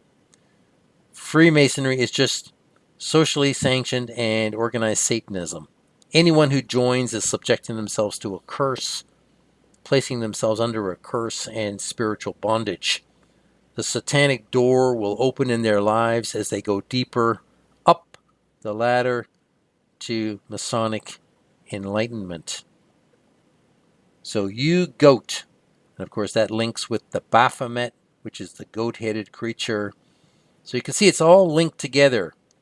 U-GOAT, GAOTU, the Baphomet goat-headed God character. And you can see that once the diamond door is open to the initiate, Satan begins to lead and guide him or her to where they can be used and then finally abused. Dreams, visions, and opportunities will arise to encourage and enable the initiate to use their skills and talents in service to the kingdom of darkness and to a worldly, fleshly life of sin and pleasure. That's what all Freemasons chase. They chase pleasure, sin, and everything that this world has to offer. Now, an online encyclopedia states, and I quote, "The Jesuits in particular have made numerous significant contributions to the development of science. For example, the Jesuits have dedicated significant study to earthquakes, and seismology has been described as the Jesuit science. The Jesuits have been described as the single most important contributor to experimental physics in the 17th century. According to Jonathan Wright in his book God's Soldiers, by the 18th century the Jesuits had contributed to the development of pendulum clocks, pantographs, barometers, reflecting telescopes, and microscopes to scientific fields as various as magnetism, optics, and electricity. They observed in some cases before anyone else the colored bands on Jupiter's surface, the Andromeda Nebula, and Saturn's rings. They theorized about the circulation of the blood independently of Harvey, the theoretical possibility of flight, the way the moon affected the tides, and the wave-like nature of light." Unquote. The Jesuit website America magazine states, and I quote, "Throughout the history of the society, the Jesuits have been key players in astronomy," said Robert Mack, Society of Jesus, a specialist in meteorites who works at the Vatican Observatory in Rome.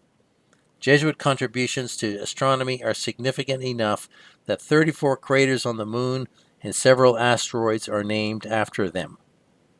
In fact, one of the moon's largest crater formations is named for Christopher Clavius, who was a Jesuit in the 16th century. His astronomical and mathematical genius played a major role in the formation of the Gregorian calendar, the calendar system in almost universal use today. During his lifetime, he is referred to as the Euclid of the 16th century, and he wrote textbooks that were read all over the world. Unquote. So first the Jesuits got the knowledge ball rolling downhill. Then they created and organized modern Freemasonry, through which they recruited and controlled the smartest minds, illuminized by Satan's occult mysteries. It's all about the pursuit of knowledge, which is useful to transform the individual or the knowing door, and then create masses of darkened, unknowing doors. That is the masses, right? The masses of people worldwide. Now, this is how society is being transformed through knowledge. Everyone thinks they know something, but in fact, we don't know anything until we know who our enemy is and what he is doing in the earth, and we know who we are in the Lord Jesus Christ in relation to that enemy.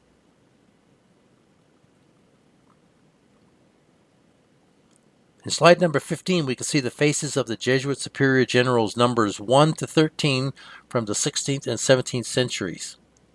This is a rogues gallery of some of the most wicked men that have ever lived. They directed the rise and fall of empires worldwide through infiltration, intrigue, and the subversion of kings and queens. These men created the modern world knowledge economy through the control of education, politics, and business for centuries that now directs and dominates our lives. These were also some of the most brilliant, intelligent, educated men of their day. So the Jesuit superior generals, reading in the slide there, are the best of the best of the best in the Jesuit order. They have taken the fourth oath, are extremely educated, and like I said, very intelligent, and have the mind of Satan because they are illuminized through the spiritual exercises. These men directed the course of history during their time as Jesuit general. They directed the production and flow of knowledge out of the schools and into politics, culture, and business worldwide. You can see number 1 is Ignatius of Loyola on the left-hand side there. Number 13 is, can't read that name. So this helps to put faces to names and names to faces, so you can see this rogues gallery of wicked Jesuit superior generals. These are the men who created the world we live in, people. Without them doing what they did, we would not be where we are today.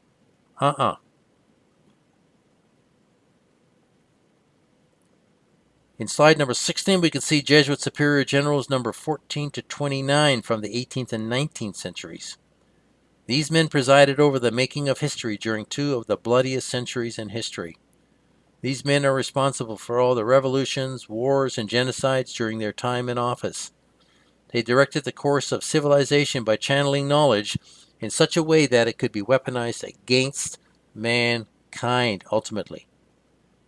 Knowledge from demons has been commodified into products of convenience that lured people into lives of leisure so that ultimately they would forget God, which is where we are today.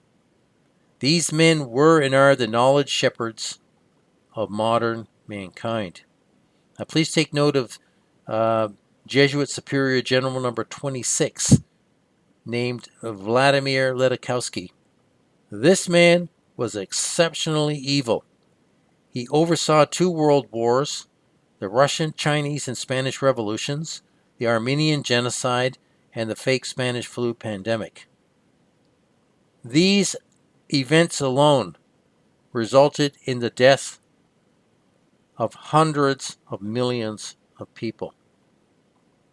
This man also rewrote the Roman Canon International Law Code in 1917, under which we now are oppressed and under which we strain. Please watch my video number 37, very early in the piece, titled Vladimir Ledakowski, Jesuit Society of Jesus, Jesuit Superior General, Satanic Wickedness Beyond Imagination. If you haven't already done so. Video number 37. You will learn just how evil a man can be and the blood he can cause without a pang of remorse or a troubled conscience, because in his mind, everything he has done, it's all for the greater glory of God.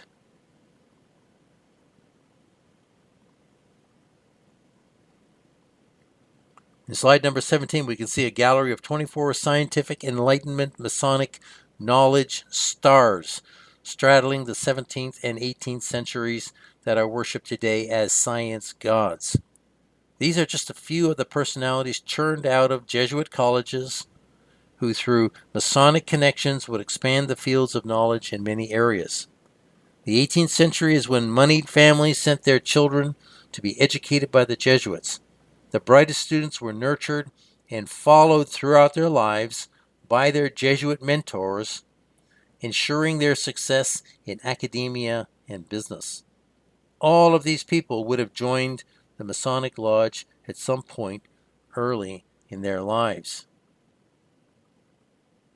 Now, these are mostly European figures, but this same process was happening on other continents and in other cultures. The Jesuits were busy building the world political, educational, and cultural structures that would become the one world system that we see today. The world is not divided, people. If we study also the histories of Russia or South America or Africa or Asia or Australia or North America, we will see the rise of a wave of Jesuit, humanist, educated, Masonic individuals that either create knowledge or create cultural products or create political stasis or revolution or create money and wealth.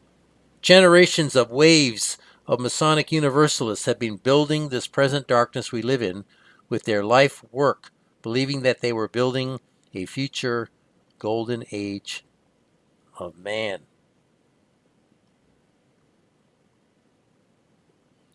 In slide number 18, we can see a table with another 46 Masonic inventor scientists from the 19th and 20th centuries, some from the late 18th century.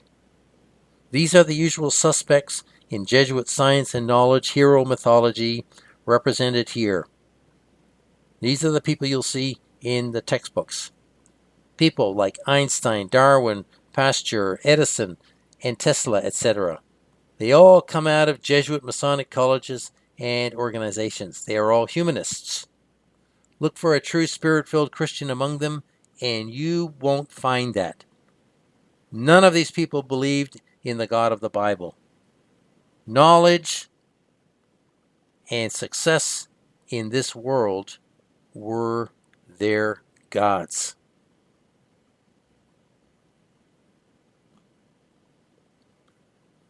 In slide number 19, we can see two pictures of occult electrical logos or symbols, both early and contemporary. The lightning bolt is deliberately being used to express that the power of nature has been harnessed by man and is controlled. There is a direct link between the reality of spiritual lightning and natural lightning that we shouldn't lose sight of. This ties into what I'm talking about. You can see the picture on the left-hand side, the hand holding or a fist holding a clutch of thunderbolts. Man has control over electricity. That nature's power. That is what that signifies. Now, natural electricity and electricity generated by man mirror spiritual electricity or power. They mirror each other. The electricity in nature, the electricity in the spiritual realm. The scripture states first comes the natural and then comes the spiritual in that order. And that's true. Paul states this when describing the order of bodies in 1 Corinthians 15:46. But before Adam, everything that was created, including electricity, was spoken into existence by God, a spiritual being. Now we can read about electricity in heaven in Revelation 4, verse 5, which states, "And out of the throne proceeded lightnings and thunderings and voices, and there were 7 lamps of fire burning before the throne, which are the 7 spirits of God." Is there lightning and thunder in heaven? Yes, there is. Also in Revelation chapter 11, verse 19, we read, "And the temple of God was opened in heaven, and there was seen in his temple the ark of his testament, and there were lightnings and voices and thunderings and an earthquake and great hail." Wow, this is all happening in heaven, not on earth. And also, even though God is the author of electricity, Satan thought that lightning was such a good idea that he adopted the lightning bolt as his personal symbol. And in Luke chapter 10, verse 18, the scripture states, "And he said unto them, I beheld Satan as lightning fall from heaven." Why would Jesus say that? Well, he's emphasizing the lightning, electricity. And that is exactly what Satan was aiming for in the 19th century. Because electricity has powered the world and made it possible for Satan to take control of all those electrical and electronic systems. Very, very important to understand that. And that was all created from knowledge, through education, over the centuries, through Jesuit schools and Roman Catholic schools. Now, everything to do with electricity today is controlled by Satan's minions. It may have taken 400 years for the idea of electricity to be created, harnessed, and utilized worldwide, but Satan is patient and persistent, working through the most inventive minds to bring his electrification of the world dream into reality. The idea of electrical power energizing a controlled world power grid, making everyone dependent on it, could only come from Satan's mind. Today, everyone is 100% dependent on electricity. When the power goes off, modern life stops for everyone. It's as simple as that. The knowledge of how to harness electricity came through a whole succession of illuminized Freemasons over 4 centuries. It did not happen quickly. An online encyclopedia states, and I quote, "While the early 19th century had seen rapid progress in electrical science, the late 19th century would see the greatest progress in electrical engineering. through such people as Alexander Graham Bell, Otto Blathy, Thomas Edison, Galileo Ferraris, Oliver Heaviside, Enos Jedlik, William Thomson, 1st Baron Kelvin, Charles Algernon Parsons, Werner von Siemens, Joseph Swan, Reginald Fessenden, Nikola Tesla, and George Westinghouse, electricity turned from a scientific curiosity into an essential tool for modern life. Unquote. Not my words. That's coming from an online encyclopedia, and it's true. It's absolutely 100% true. An essential tool for modern life. Without electricity, everything stops, people. And with electricity, everyone gets controlled and brainwashed. In the next slide, we'll have a cursory look at Nikola Tesla, the man who made AC voltage systems a reality in the 20th century. If anyone progressed the Jesuit plan for world control, it was Nikola Tesla.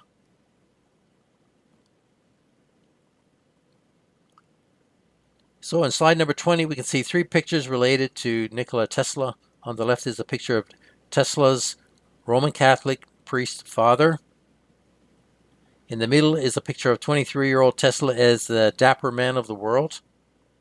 On the right is a picture of an older, middle-aged Tesla deliberately adopting the Masonic thinking man pose for the photographer. Now, we have heard and been told so many stories about Nikola Tesla that at times it is hard to separate fact from fiction. Many details have been edited out of his history. Tesla played a huge part in the development of the age of electricity in the late 19th century with all his technical ideas and new inventions. As important as that is, what is even more important is where he got those ideas from. Now, Nikola Tesla was a visualizer. He was Jesuit trained and educated to a degree. But he was a visualizer. He was a medium. He was an occultist. His thinking was satanic, occultic. Now, I'm only going to use this one man, Tesla, in this presentation and not dozens of famous science celebrities as an example. I'm just going to use Tesla. There isn't enough space. Tesla is representative of them all. You can always go back to slide number 18 and check out many of the other Masonic science celebrity heroes which were living and working at the same time Tesla was alive. He knew many of these people. Now, the most important thing to realize is that Tesla was Catholic and a humanist, but he wasn't a spiritual man according to biblical standard. No way. There is no evidence that he was a Freemason, and yet he was connected to the greatest Freemasons of his time. How does that work? Freemasons don't do business with non-Freemasons. They don't. Or if they do, they will quickly cheat them and shaft them. But basically, Freemasons connect with other Freemasons. And yet, because no evidence, and yet he was connected to the greatest Freemasons of his time in the United States. How does that work? Pictures of Tesla deliberately adopting the Masonic thinking man pose for the photographer are too numerous to ignore. Go online and look, people. All the pictures, every second picture is Tesla adopting this thinking man pose at different ages. So this is important to understand. Tesla embraced a range of atheistic and mechanistic beliefs. He was used by Satan and didn't even know it. He was definitely a medium for satanic ideas because he was an open channel. He was the perfect dupe or puppet because he was both intelligent and intuitive. Now, another online encyclopedia article states, and I quote, Tesla was raised in the faith of the Eastern Orthodox Church. Later in life, he did not consider himself to be a believer in the Orthodox sense. Said he opposed religious fanaticism and said Buddhism and Christianity are the greatest religions, both in number of disciples and in importance. He also said, and I quote, to me, the universe is simply a great machine which never came into being and never will end. And also, what we call soul or spirit is nothing more than the sum of the functionings of the body. When this functioning ceases, the soul or the spirit ceases likewise, unquote. So you can see this man has nothing to do with the Bible, Christianity, truth. Tesla's father was a Roman Catholic Orthodox priest, and his mother's father was a Catholic priest. Tesla grew up in a very religious environment surrounded by pagan Catholic beliefs and superstition, which he appears to have abandoned. Yet he would visit St. Patrick's Cathedral in New York every day, and his funeral was conducted at the Cathedral Temple of St. John the Divine in New York. So take close notice of where the funerals of all the top celebrity rock and pop and movie stars are held, and politicians. They are held in Roman Catholic temples. And you can check this out yourself. One example which springs to mind is Malcolm Young of the rock group AC/DC, whose funeral was held at St. Mary's Roman Catholic Temple in Sydney, Australia.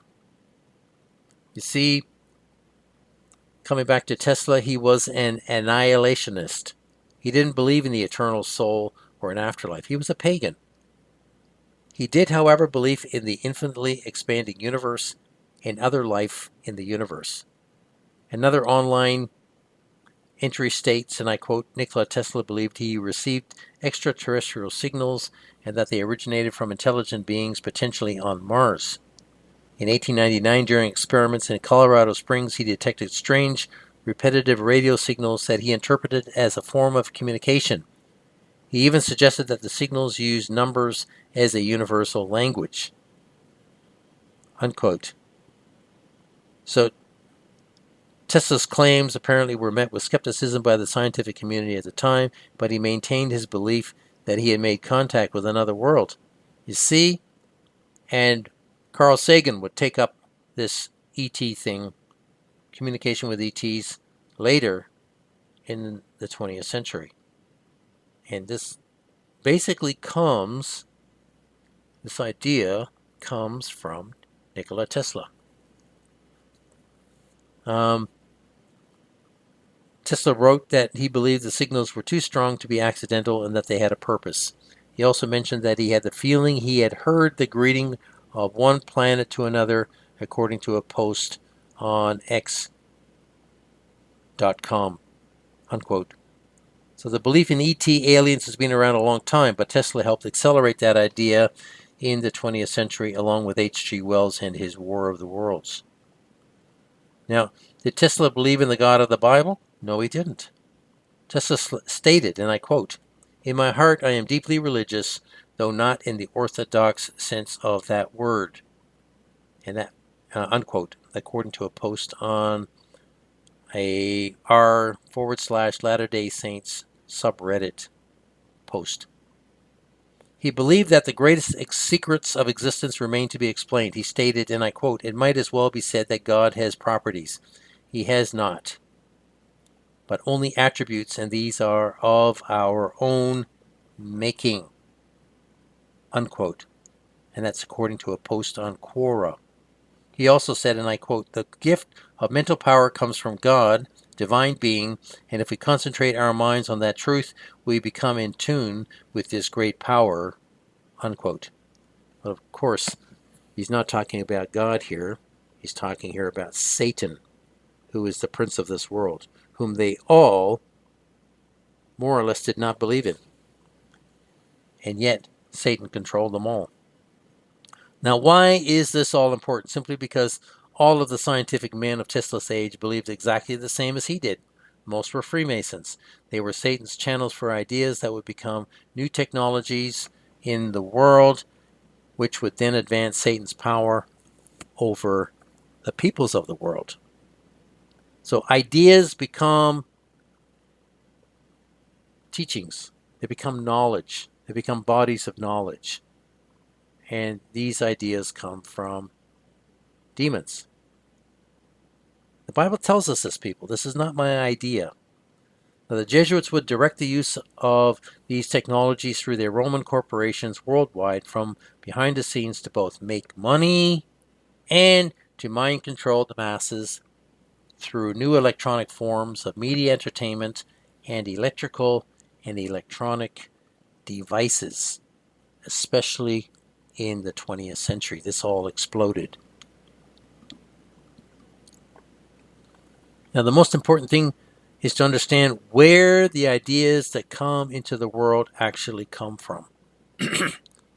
People want to believe that people are so intelligent, so smart, and have come up with all these ideas on their own. And that is a total delusion. Ideas come from demons, and the Bible says so, especially the ideas that are controlling the world today. Ideas are the nucleus of doctrines or teachings which were then disseminated to the minds of the masses. They become a false truth and deception of the highest order. Doctrines of demons, Paul states in 1 Timothy 4, verse 1, where he writes, "Now the Spirit expressly states that in later times some will abandon the faith to follow deceitful spirits and the teachings of demons." The Jesuits have ruled the dissemination of ideas through education into the world for the last 500 years. These are the later times Paul is describing. We are at the very end of the later times in what is now the later times, known also as the very last days. Not making any of this up, people. You can see the pictures, you can hear the information. It's all there if you go and look for it yourself. It took me 2 weeks to put this all together. Yet I had no trouble putting my hands on all this information from different varying sources. If I can do it, anyone can do it. On slide number 21, we can see a copy of the Jesuit Theologia, taught to Irish Jesuits during the 19th century. There were 6 propositions that all Jesuits were taught. These are foundational to all Roman Catholic teachings, from Augustine to Thomas Aquinas to the Jesuit Council of Trent. The murderous threats and behavior against any soul who refuses to bow the knee and heart to the Roman beast in obedience is threatened with extermination. And these people who will be exterminated have rejected all this knowledge, all these teachings. They've rejected it and understand that the Bible is the only benchmark for truth in the world today. The reading in the slide, you can see the Jesuit Masonic knowledge creators hate all non-Catholic people. And Catholic just means universal. So if you're not a one-worlder, you're not a universal. The Roman Catholics and other universalists pursue higher education like a transforming idol. The pursuit of knowledge, both spiritual and physical, is what the darkened masses desire for personal personal transformation. Those who do not conform to the masses' knowledge truth will be persecuted according to the Jesuit Theologia Manifesto. Now, this is a very one-page short document that you can download from my website, darknessisfalling.com. Just go to the PDF URL and PDF page on the menu, and you can find the Theologia. You can also find other manifestos, Catholic manifestos, that speak out against or curse all heretics, and all non-Catholics, non-universals are heretics. So you can see in this document, Proposition 1 states that Protestants are heretics and as such are worse than Jews and pagans. Number 2 states that Protestants are by baptism and by blood under the power of the Roman Catholic Church. Number 3 states that heretics or Protestants are subject to the Roman Catholic Church. Number 4 states, so far from granting toleration to Protestants, it is the duty of the Church to exterminate the rites of their religion. Number 5 states that it is the duty of the Roman Catholic Church to compel heretics by corporal punishment to submit to her faith. And proposition number 6 states that the punishments decreed by the Roman Catholic Church are confiscation of goods, exile, imprisonment, and death. Now you may be thinking, what has this got to do with knowledge? I'll tell you. The same people who create and control knowledge hate anyone who doesn't or won't believe what they tell people to believe. Since the whole world system is controlled by the papal beast, and that means governments, banks, businesses, schools, everything, they have the power to cut off heretics from the very things that they need to just live. Now, knowledge and power go hand in hand in this world. When you have one, you have the other too, automatically. The knowledge makers are soon going to control all world systems with access only possible with a personal digital ID mark. And those who do not worship their beast world ruler by submitting to marking will quickly experience the full force of all 6 propositions listed in the Jesuit Theologia.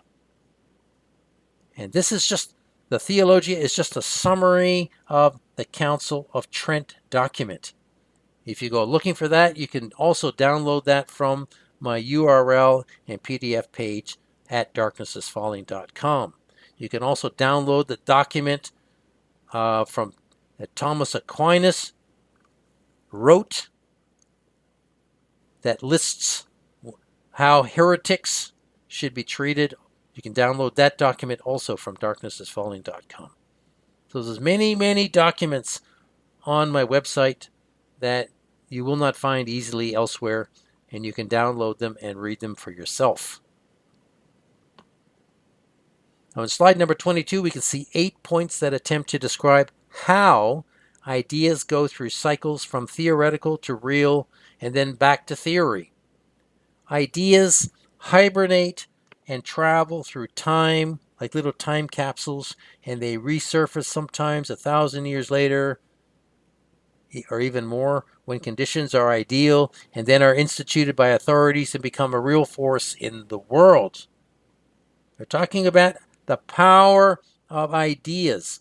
Some ideas, after impacting the world with force, then disappear out of sight for a time until they are embraced and reintroduced or rediscovered again. This is the history of the progression of ideas or doctrines. The scripture states in Ecclesiastes 1 verse 9 that there is nothing new under the sun, and that is absolutely true. The scripture states, what has been will be again, and what has been done will be done again. There is nothing new under the sun. Absolutely true. And this applies to ideas and knowledge and learning and education and explaining how we got to where we are today. Every single nefarious idea that is plaguing the world today has been cycled and recycled through history since before Noah's flood. And again, the prime source for many of these ideas and doctrines is Cain and his worldwide ecumenical one world government and religion pre-flood. Now, before these ideas surfaced in the 20th century again, it was thought of through 6 millennia by other astute thinking and questioning minds. I can guarantee that the ideas that dominate society today have popped up numerous times, and they've been documented through the last 6 millennia. Satan has been funneling his knowledge seeds from millennium to millennium, looking for fertile mind portals or doors through which they can take root and grow and create traction and finally produce a crop of wickedness for his kingdom. So, looking in the slide, the title, Knowledge Learning Moves from Evidence-Based to Theory-Based, which is fiction or fantasy. So we're living in a time where men believe in myths and fables, fictions, and the Bible says so.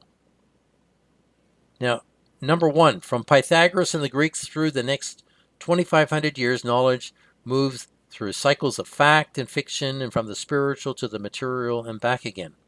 Number two, philosophy is the expression of ideas or metaphysical or material. Yeah, I think I did not complete that idea. No, sorry, I just read that wrong. Philosophy is the expression of ideas, whether metaphysical or material. This is very important to understand. Philosophy. What is philosophy? Philosophy is just the expression of ideas, the explanation, and the whole baggage that goes with an idea, I guess you could say. And this is not a small thing, because the world is ruled by philosophies. And where do these philosophies come from? Again, way, way back. So number three, the Greeks loved to discuss ideas just for the pleasure of discussing new ideas. And it's kind of like today. People just argue for the sake of arguing. Number four, many ideas never find their way into practical use for life, but some do. Number five, some ideas are adopted as spiritual belief systems, for example, evolution, and some become real objects or commodities. The idea then becomes a real object in the world, and we can see this. It happened a lot in the 19th and 20th centuries. The idea just wasn't an idea and written about and forgotten. No, those ideas then became real things that people built and use today. Number six, empirical testing of ideas was practical for hundreds of years to prove that they were true and the truth, but not anymore. Number seven, in the last 100 years, theories or untested ideas have become the new truth for many things. Number eight, relativist ideas and theory thinking have led to our matrix reality, where fantasy has become reality for most people. Now, in slide number 23, we can see a list of 5 points containing quotes by Guy Consolmagno, a Jesuit, taken from an article on the Jesuit website, americamagazine.org. An online encyclopedia states, and I quote, hundreds of notable scientists have been Catholic, lay, religious, and priests, according to lists compiled on Wikipedia. And of all the Catholic clergy who have made significant contributions to the world of science, more than half of them have been Jesuits. Surprise, surprise. So there seems to be something special about the education, spirituality, and mission of the Society of Jesus that inspires its members to look at creation in a unique way, said U.S. Jesuit Brother Guy Consolmagno, a planetary astronomer and the director of the Vatican Observatory. You see, the Jesuits look at creation in a unique way. They also hear from demons all the time. He also said, we're a society that's dedicated to becoming close to Jesus. Jesus as God's incarnation within this physical universe. He said in a talk May 23rd that was part of a lecture series celebrating the Ignatian year. The talk, held at the Church of St. Ignatius Loyola in New York, was also streamed online. Now it says here that Brother Consolmagno's talk, titled From Peru to Mars, New Worlds and Jesuit Science, highlighted the pioneering achievements of just a handful of the more than 150 notable Jesuit scientists and suggested there may be a unique Jesuit form of science influenced by Ignatian spirituality. Unquote. What does he mean here? He's talking about influenced by the spiritual exercises, where you get demonized and you start hearing from demons. Now, the real truth behind Consolmagno's reasoning is the Jesuit lust for knowledge, power, and control over the whole world. He is never going to admit this. Maybe he doesn't even know. There is no such thing as a noble Jesuit seeking the God of the Bible. Jesuits live for this world and serve Satan, the prince of this world. Whether they understand this fully or not makes no difference. I don't think Consolmagno is a fourth vow Jesuit, although he may be. If he is, then he would know far more than what he is letting on. So, very, very important to understand the link between knowledge, education, the Jesuits, spirituality, Satan, doctrines of demons, all links together. And here is the Jesuit explanation wrapped up in the slide, reading in the slide, for why there are so many famous Jesuits. And these are quotes by the same guy, Guy Consolmagno, Jesuit. Number one, the spirituality of the Jesuits is all about our place in creation, why we are created, why the world was created, how we relate to creation. And that leads to that famous Jesuit mantra, find God in all things. Yeah, that's not meaning what you think it means. What they're talking about here is they're actually animists, where they believe that there's a spirit in everything. This is why you can hear people say this, the spirit of this place, the spirit of that thing, the spirits. This is what they believe. This is what they mean by finding God in all things. There's a spirit in everything. Nothing to do with the Bible. It's totally demonic, these teachings. Number two, being close to the created world is a way of being close to the Creator. And that's why sciences played such an important role in the apostolates of the Jesuits. Yeah. They are worshippers of the creation because the Jesuit God is the goddess. That's the Jesuit God, is the goddess, Gaia. Call her what you want. I've covered this in many other videos. So their God is not the God of the Bible. Their God is the goddess, Gaia, also known as Mary or Isis or Diana, whatever you want to call her. Number three, the spirituality of the Jesuits in particular inspires them to see that the glory that comes from doing science is to the greater glory of God, who created this universe, and not to the person who just happened to figure out how God did it. Well, this is nonsense too, because all this stuff that they are uncovering or demons are teaching them doesn't bring greater glory to God in the long run. It brings greater glory to Satan and his kingdom and his hierarchy of control. Number four, to be a Jesuit scientist is to remember their motivation is to be closer to God. Yeah, not the God of the Bible, to Satan. And to feel that jolt of joy that you get when you've been touched by the supernatural, that's demons. When you see something you have never saw before, and the most exciting thing you can do is to tell somebody else about it. Yeah, they tell. The whole thing becomes a wealth and control thing. As soon as new ideas are expressed, they are harnessed and used to control people. And number five, research is a form of prayer that brings people closer to the author of the science, the author of the truth, the love of the Creator whom we find in all created things. Really? Research is a form of prayer? No, it's not. It's all nonsense. This is Jesuit gobbledygook, right?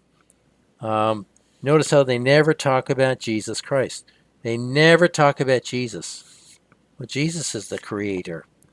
Why don't they use his name? They don't like Jesus. None of these people like Jesus. They hate him. They may use his name, but more often they use his name as a swear word.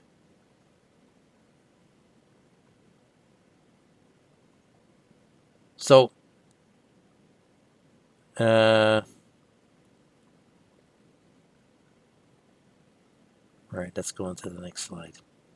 In slide number 24, we can see two pictures of the Secreta Monita, or Secret Instruction Manual, for the Jesuit order attributed to Diego Lainez. the second Superior General of the Society of Jesus. The manuscript was found in 1615. Someone found it somewhere, and it was reprinted in Holland. The Jesuits found out that somebody had this in their possession and did everything to get the book back before it was republished, and in the end bought the whole edition printed by the publisher, except for a few copies, which got loose, and we have today, and so we know about it. Isn't God gracious to reveal these things, to organize so that we can get our hands on these things and look at them and understand what's behind it all?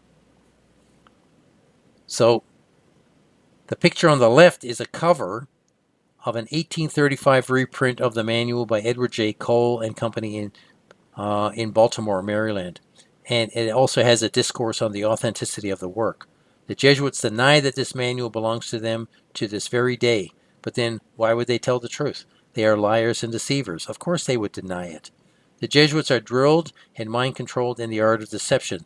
They are never to be believed. They will tell you part truth all the time and twist it in their favor. Now on the right of the slide is a picture of the table of contents from the Secreta Monita. And I'm going to go through those chapters quickly. Chapter 1 has to do with a Jesuit settling into a new place. Chapter 2 has to do with befriending princes and noblemen. See? Get in with the people at the top quickly and then control them. Chapter 3 has to do with attracting those with authority. Once again, it's all about controlling and influence. Chapter 4 is titled Preachers and Confessors. Chapter 5 is titled Other Religious Orders. Chapter 6 is titled Attracting Rich Widows. See, they're after rich widows and their money. They want to take that inheritance from them and from their children. Chapter 7 is titled How Widows Are Retained. Chapter 8 is to do with sons of widows, how to control them. Chapter 9 is titled Increasing Revenues. Chapter 10, Dismissal on False Pretext. Chapter 11, Against Those Dismissed. Chapter 12, Who Should Be Favored. Chapter 13, Selection of Youth for Admission. Chapter 14, Reserved Cases. Chapter 15, Treatment of Nuns and Devotees. Chapter 16, Outward Contempt for Riches. And Chapter 17, Advancing the Interests of the Society. So if you were to go through and read this book, you will find out how despicable the Jesuits really are, because it points out how they use and manipulate people and control people, lie to people, deceive people in order to gain total control over wealth, money, and organizations, businesses, and politicians. The Jesuits are the masters of education and training. First, for the Jesuit order itself, and secondly, for all those who fall under their power in the world education system and wider community. The goal for 500 years has been to place more and more Roman Catholic Jesuit trainees into governments and businesses worldwide until they are in the majority. The Jesuit goal is always more influence, more power over the students and parents of the students they teach, and then into the wider world in which they work. Deceit, flattery, manipulation, fraud is their enterprise, as can be seen plainly through the 17 chapter headings in their secret instruction manual to Jesuits. It is the Roman Catholic priesthood who are heirs to the Jewish Pharisees that the Bible talks about in Luke chapter 20 verse 47, when Jesus says, which devour widows' houses and for a show make long prayers, the same shall receive greater damnation. See, they've never stopped doing the same thing. Pharisees, all these wicked priests through the ages are after wealth, money, power, and control. And the Jesuits are no different. In Matthew 23, 17 to 34, Jesus calls them blind guides and snakes and hypocrites and prophet killers and whitewashed tombs full of dead man's bones. That's the Jesuits. They are the chief of hypocrites, and they have the power to kill all those who oppose them. Now in the next 3 slides, we can look at 3 examples of men that were used to open up new avenues of knowledge. The Jesuits fostered this new knowledge and championed the ideas that gave more power and influence to Rome. In slide number 25, we can see 2 pictures of a man named Emmanuel Joseph Sieyès, or Sieyès, however you want to pronounce that. This man was Napoleon Bonaparte's Jesuit handler, and he was instrumental in fomenting and directing the course of the French Revolution. He was also the father of what we call sociology and the humanities subjects. The Jesuits created the modern field of university subjects or degrees. Yes, they did. Go and have a look yourself, people. It's the Jesuits created modern education and all these different subject courses, many of which are useless. How do I know that? Because I have 2 of them myself. So I can tell you honestly. An online encyclopedia states, Sieyès was always considered intellectual and intelligent by his peers and mentors alike. Through the virtue of his own thoughts, he progressed in his ideologies from personal experiences. Although Sieyès was passionate about his ideologies, he had a rather uninvolved social life. That's right, Jesuits are uninvolved until they need to be involved. His journals and papers held much information about his studies, but almost nothing pertaining to his personal life. Now, if you find anybody online where there's no information about them, it's possibly a Jesuit or a high-level Mason, and that information has been held back, expunged, hidden, whatever. This man's associates referred to him as cold and vain. That's the Jesuits. They're cold and vain. In particular, Charles Maurice de Talleyrand Périgord remarked, and he said, and I quote, "Men are in his eyes chess pieces to be moved.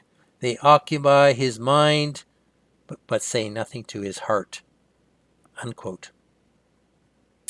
That's this man, cold, calculating, working for the beast, moving the Roman beast kingdom forward during his lifetime. Terrible. He was the cause of terrible bloodshed during the French Revolution. More than 20,000 people were beheaded, many of which were innocent. They were simply opponents to the Jesuit or to the Jesuit political cause. So horrible, horrible things happened during this man's lifetime.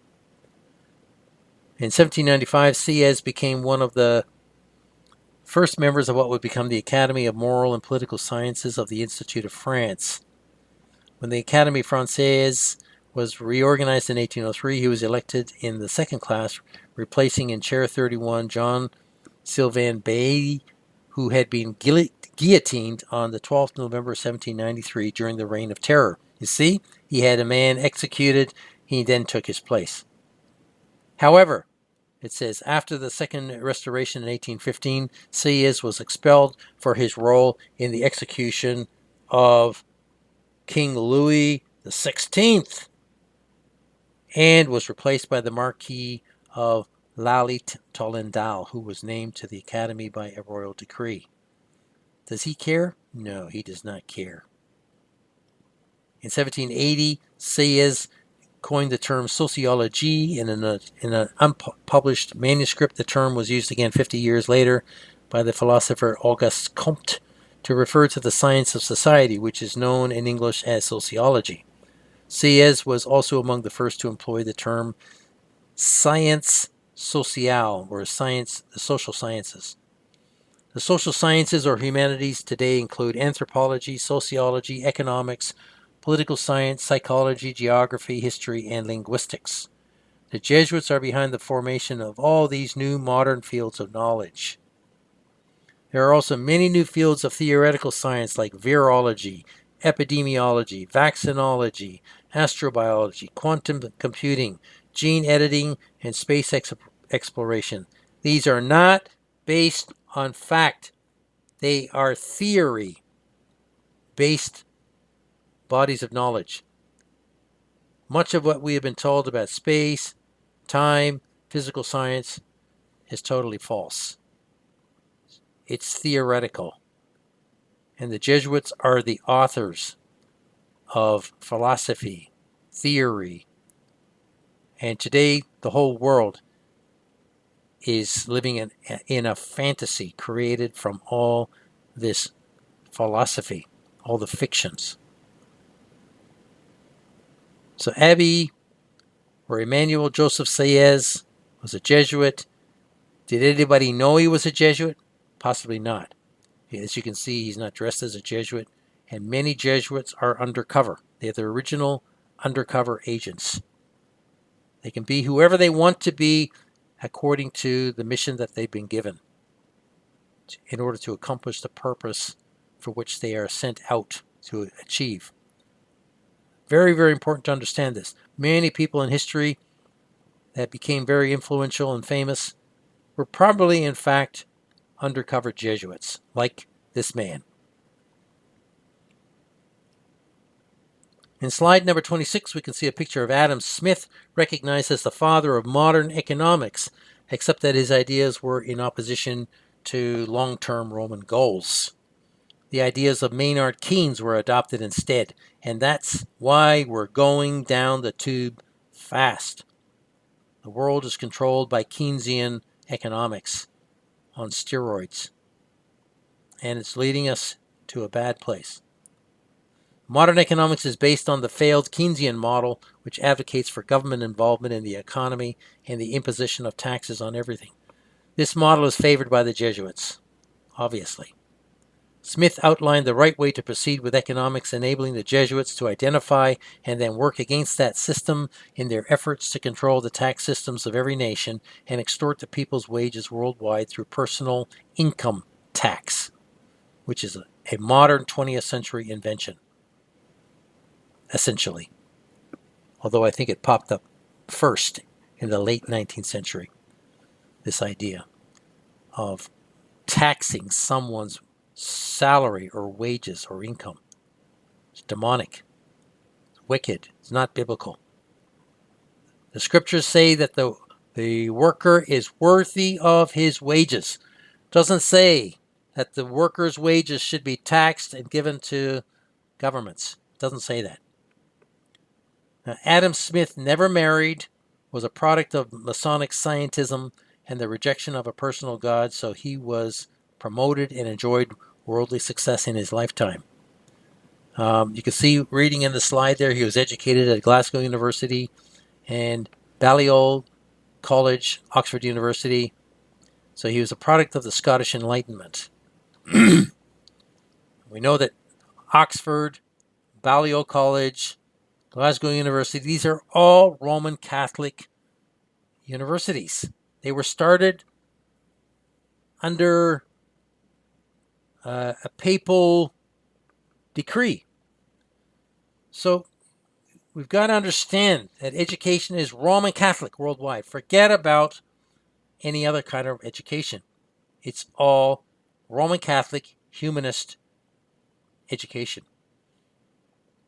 Now, Smith's masterwork is The Wealth of Nations, which was published in 1776. He was a member of the Philosophical Society of Edinburgh. When it received its royal charter, he automatically became one of the founding members of the Royal Society of Edinburgh. And you need to be a Freemason to be a member of the Royal Society of of England or Edinburgh, Scotland, whatever. So membership in the Royal Society is based on membership in the Masonic Lodge. The Jesuits created the Scottish Rite and controlled all of European Freemasonry by 1717. So this man, his work, it's all influenced through Freemasonry, occultism, spiritualism, and the whole system of that time, which was based on a humanist education. Finally, in slide number 27, we can see a picture of Franz Uri Boas, acknowledged as the father of modern anthropology. He was a pioneer of modern anthropology, being called the father of American anthropology. His work is associated with the movements known as historical particularism and cultural relativism. Those are both Jesuit trains of thought, ways of thinking. Boas was a proponent of the idea of cultural relativism, which holds that cultures cannot be objectively ranked as higher or lower or better or more correct, but that all humans see the world through the lens of their own culture and judge it according to their own culturally acquired norms. It's a form of universalism, which is true because we all human beings come from the same place, the same parents. So he's kind of stating the obvious, but for these people who don't believe in the Bible, they believe in evolution, right? So they're looking for ways to explain why societies are the way they are. We know why they are the way they are because we read the Bible. God's told us directly in Genesis. So for Boas, the object of anthropology was to understand the way in which culture conditioned people to understand and interact with the world in different ways. And to do this, it was necessary to gain an understanding of the language and cultural practices of the people studied.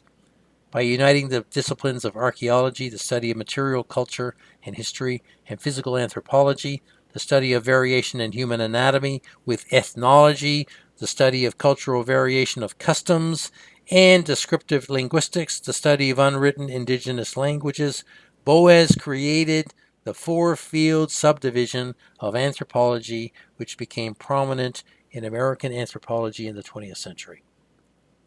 Was he influential? He was highly influential. Because anthropology and many of the ideas in anthropology feed into one-worldism.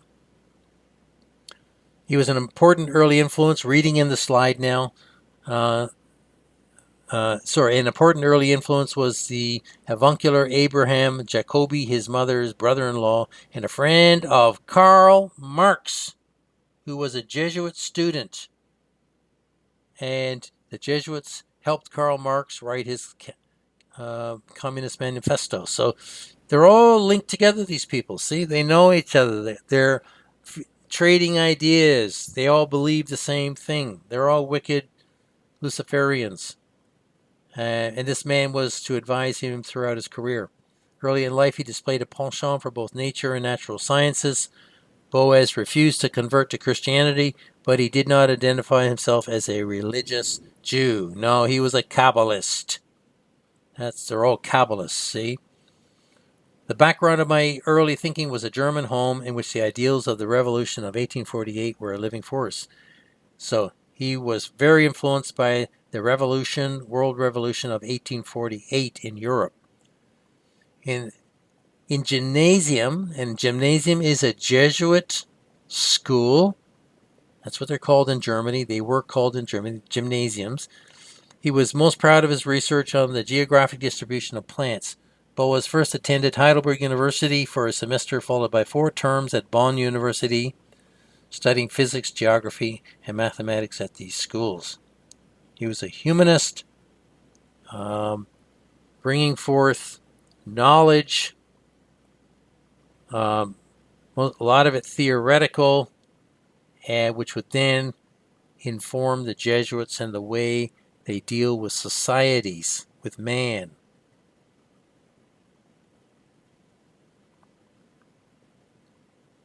Now, on slide number 28, we can see a picture of Robert Muller, a high-level Luciferian who worked tirelessly to change world education to a total humanist model, and he succeeded. And he was a puppet of the Jesuits through the United Nations. So the UN Common Core for Standardized World Education is what he created. It's modeled on the Jesuit education program worldwide.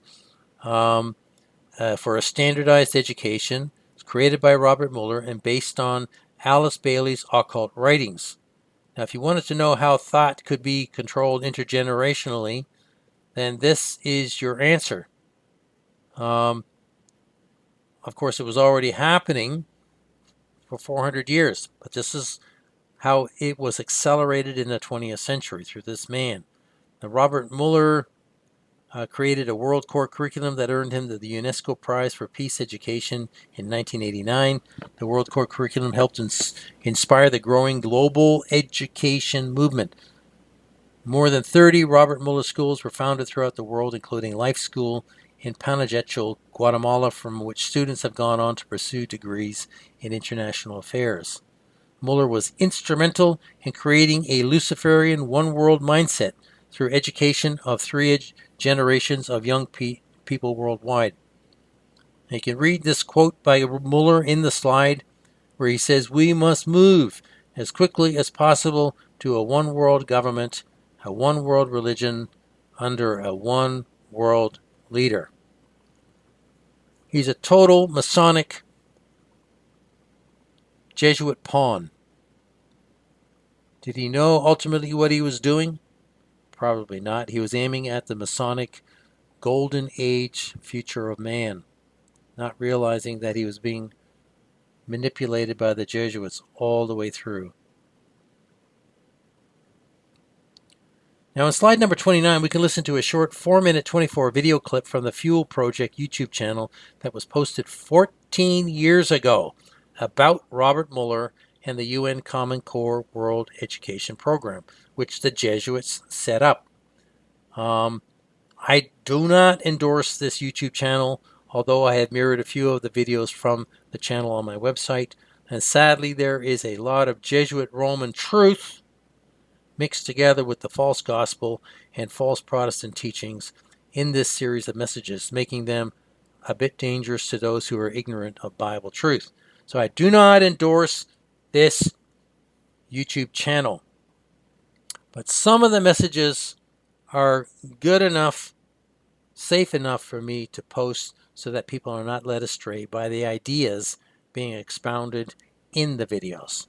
So let's Perhaps the most prominent UN figurehead with regards to spiritual unification of the world is this man, Robert Muller. He died in 2010, but was Under-Secretary General of the UN for 40 years, and he is revered within the UN as the philosopher or prophet of hope of the United Nations. His spiritual viewpoints were quite clear. He said, "We must move as quickly as possible to a one-world government, a one-world religion, under a one-world leader." He believed that peace for this one-world order rested primarily on religion, saying, "Peace will be impossible without the taming of fundamentalism through a united religions that professes faithfulness only to the global spirituality and to the health of this planet."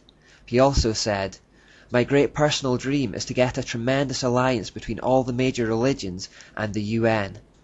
Because he held one of the top jobs in the UN for 40 years, he obviously had huge influence on the goals of the organization, but the problem goes much further than that, because as well as being the driving force behind the spirituality of the UN, he also created something called the World Core Curriculum, which, as the name suggests, is intended to be an education program or framework for the entire world.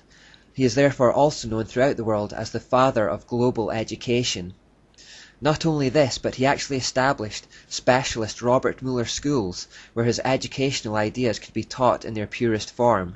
There are over 30 in existence, and more are being established each year. The World Core Curriculum earned him the UNESCO Peace Education Prize in 1989. Now, since UNESCO is just an NGO of the UN, that seems a little meaningless to give yourself an award, but anyway, following the plaudits he received from within the UN, he also drew up a framework for world media coverage, as well as a framework for planetary and cosmic consciousness, and a framework for arts and culture. Basically, these are plans for how they might dominate the information flows to influence the mindsets of the world. My focus is the World Core Curriculum because the idea was that the UN issues this document to the nations, who then use it as the framework for their own regional school curriculums. By this method, all the schools around the world would start teaching their kids the same ideas about life. The coming generations would then have the same worldview and the same attitudes for the New World Order. Robert Muller said of it that we must steer our children toward global citizenship, earth-centered beliefs, socialist values, and the collective mindset which is becoming a requirement for the 21st century workforce. He went on to say, "A World Core Curriculum might seem utopian today. By the end of the year 2000, it will be a down-to-earth daily reality in all the schools of the world." Now, he was a little ambitious with the timescale, but the determination to see it happen hasn't gone away. Here in Scotland, a new curriculum has just been introduced called the Curriculum for Excellence, and although it has been heavily criticised by parents and by teachers alike, it openly bases itself on UN frameworks, and one of its key components is preparing children for global citizenship, and it uses phrases like the child's well-being and well-becoming. Most people wouldn't pick up on that, but we know from the evolution part that the word becoming is an occult term for the evolution towards godhood. So if this World Core Curriculum is to be the source for national curriculums around the world that will be taught to coming generations of children, we need to find out what's in it. Robert Mueller wrote in the World Core Curriculum notes that the underlying philosophy upon which the Robert Mueller School is based will be found in the teachings set forth in the books of Alice A. Bailey. The school is now certified as a United Nations associated school providing education for international cooperation and peace. So this whole curriculum that is to be implemented around the world and which is to be fed to every child on the planet to prepare them for a one world government rests upon the philosophies of this one woman called Alice A. Bailey. We better find out more about her.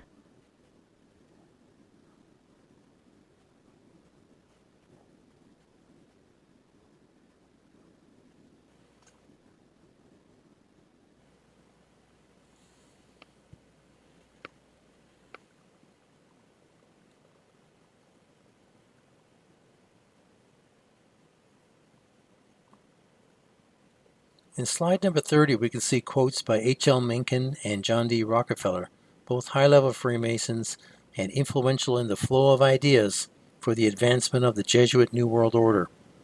We can also read a quote from the CIA programming manual titled Silent Weapons for Quiet Wars. It's important to note that the quality of education is the target. The overall goal of the Jesuits is to keep the masses ignorant of Bible truth and blinded by humanist teachings. The end stage of total enslavement to the Roman beast is to be kept hidden from them. Both Mencken and Rockefeller were very influential in their day, Mencken for his writing and Rockefeller for his wealth, which he poured into many foundations. Mencken was an admirer of the German philosopher Friedrich Nietzsche. He was an outspoken opponent of organized religion, theism, censorship, populism, and representative democracy, the last of which he viewed as a system in which inferior men dominated their superiors. Mencken was a supporter of scientific progress and was critical of osteopathy and chiropractic. He was also an open critic of economics. Mencken's views were very influential because of his position writing editorials at the Baltimore Sun newspaper and the Herald, as well as other publications across the United States. Now, Rockefeller spent much of the last 40 years of his life in retirement at Keykuit, his estate in Westchester County, New York, defining the structure of modern philanthropy, along with other key industrialists such as Andrew Carnegie. His fortune was used chiefly to create the modern systematic approach of targeted philanthropy through the creation of foundations that supported medicine, education, and scientific research. Rockefeller's labs in New York created the poisonous vaccine potions that killed nearly 100 million people worldwide between 1917 and 1920. And most people do not know that or anything about that. And you notice that it's medicine, education, and science. And what is it that controls us today? Medicine, education, and science. And all the nonsense and the falsehood that goes along, that is being taught, that is being propagated in these three areas. Totally dominate and control the minds of men today.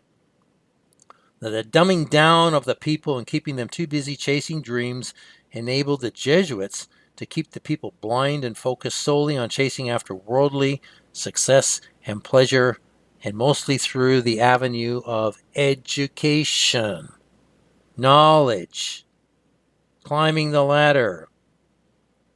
And this is what people have been doing all through the 20th century into the 21st century.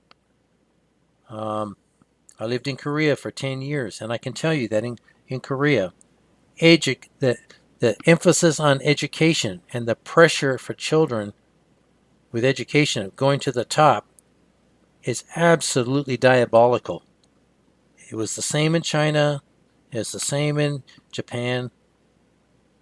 Everyone viewed education as the golden ticket to life, success in life. And that pressure is not so great in North America and Europe, but is extreme in China. It's destroyed the lives of many, many families chasing the educational success. Now, looking in the slide, we can see here Mencken's quote on the left-hand side there. The aim of public education is not to spread enlightenment at all. It is simply to reduce as many individuals as possible to the same safe level, to breed and train a standardized citizenry, to put down dissent and originality. That's the wickedness of these people's thinking. To reduce people to ignorant fools, basically, through education. And basically, the education system has done exactly that. They become educated fools. And of course, Rockefeller, underneath his quote, I don't want a nation of thinkers, I want a nation of workers. Well, when we look at the billions poured into these foundations, his foundations, and there were many of them, have they alleviated poverty in society? No. Have they spread truth? No. Have they contributed to the Jesuit Roman world empire and the control and the enslavement of all peoples? Yes. You don't have to ask any more questions. That's all you need to know about what these men were doing, whether they fully understood it or not. They were working for the Jesuit order through Freemasonry. Now, on the right-hand side of that slide, you can see this quote from Silent Weapons for Quiet Wars. The quality of education given to the lower class must be of the poorest sort, so that the moat of ignorance isolating the inferior class from the superior class is and remains incomprehensible to the inferior class. With such an initial handicap, even bright lower class individuals have little, if any, hope of extricating themselves from their assigned lot in life. This form of slavery is essential to maintain some measure of social order, peace, and tranquility for the ruling upper class. Now, I don't know how much truth there is to that document. It's purported to have come from the CIA, and it may well be, but education has had two effects. It does take people to the top, and no education does keep people at the bottom, but both groups are ignorant of the truth. And that is what education is meant to do. It's meant to keep everyone ignorant of historical, spiritual, and biblical truth. And it has succeeded. In slide number 31, we can see a short list of conclusions for this presentation. Once again, this is only a handful of conclusions. There are many, many more conclusions we can make from this whole area of study. I've just listed 8 so that we can finalize this presentation and draw some conclusions from it. Number 1, reading in the slide, the Jesuit motto, the end justifies the means. Controlling education, controlling knowledge for the purpose of controlling the minds of men and for the end purpose of enslaving them, controlling them, made education a means that was justified to the Jesuits. They did everything in their power as the educators of the world for the last 500 years to take control of the minds of men, and they succeeded beyond their wildest dreams. Today, very few people know the truth about anything. Very few. The people listening to this video and to this ministry and to the messages in this ministry know a lot of truth if they have listened to at least 50 videos. They have quite a lot of truth in their hands, and they know and understand where things are at. But 99.999% of the world do not. They have no idea what is happening, who they are, where they are, who their enemy is, and what's going to happen to them. Number 2, the explosion of knowledge and technological innovation over the last 4 centuries was not an accident, but a well-orchestrated plan by the Jesuits. Nothing accidental, people. Number 3, education was the Jesuit means to obtain the end, which is control over every human soul through the mind. Number 4, knowledge is power, and so the acquisition of more knowledge was the means by which to gain control over every world system. By controlling the people at the top, you control the system. Number 5, Freemasonry was, it is the door by which the Jesuits harvest an abundance of demonic ideas and teachings from their Masonic foot soldier doors. Number 6, much knowledge today is theoretical and unproven and is based in relativist thinking. Number 7, many university degrees are now worthless because the theoretical knowledge learned has no practical application in the real world of work. And finally, number 8, doctrines of demons have succeeded in building a world matrix of mind control reality that has deceived all the peoples of the world.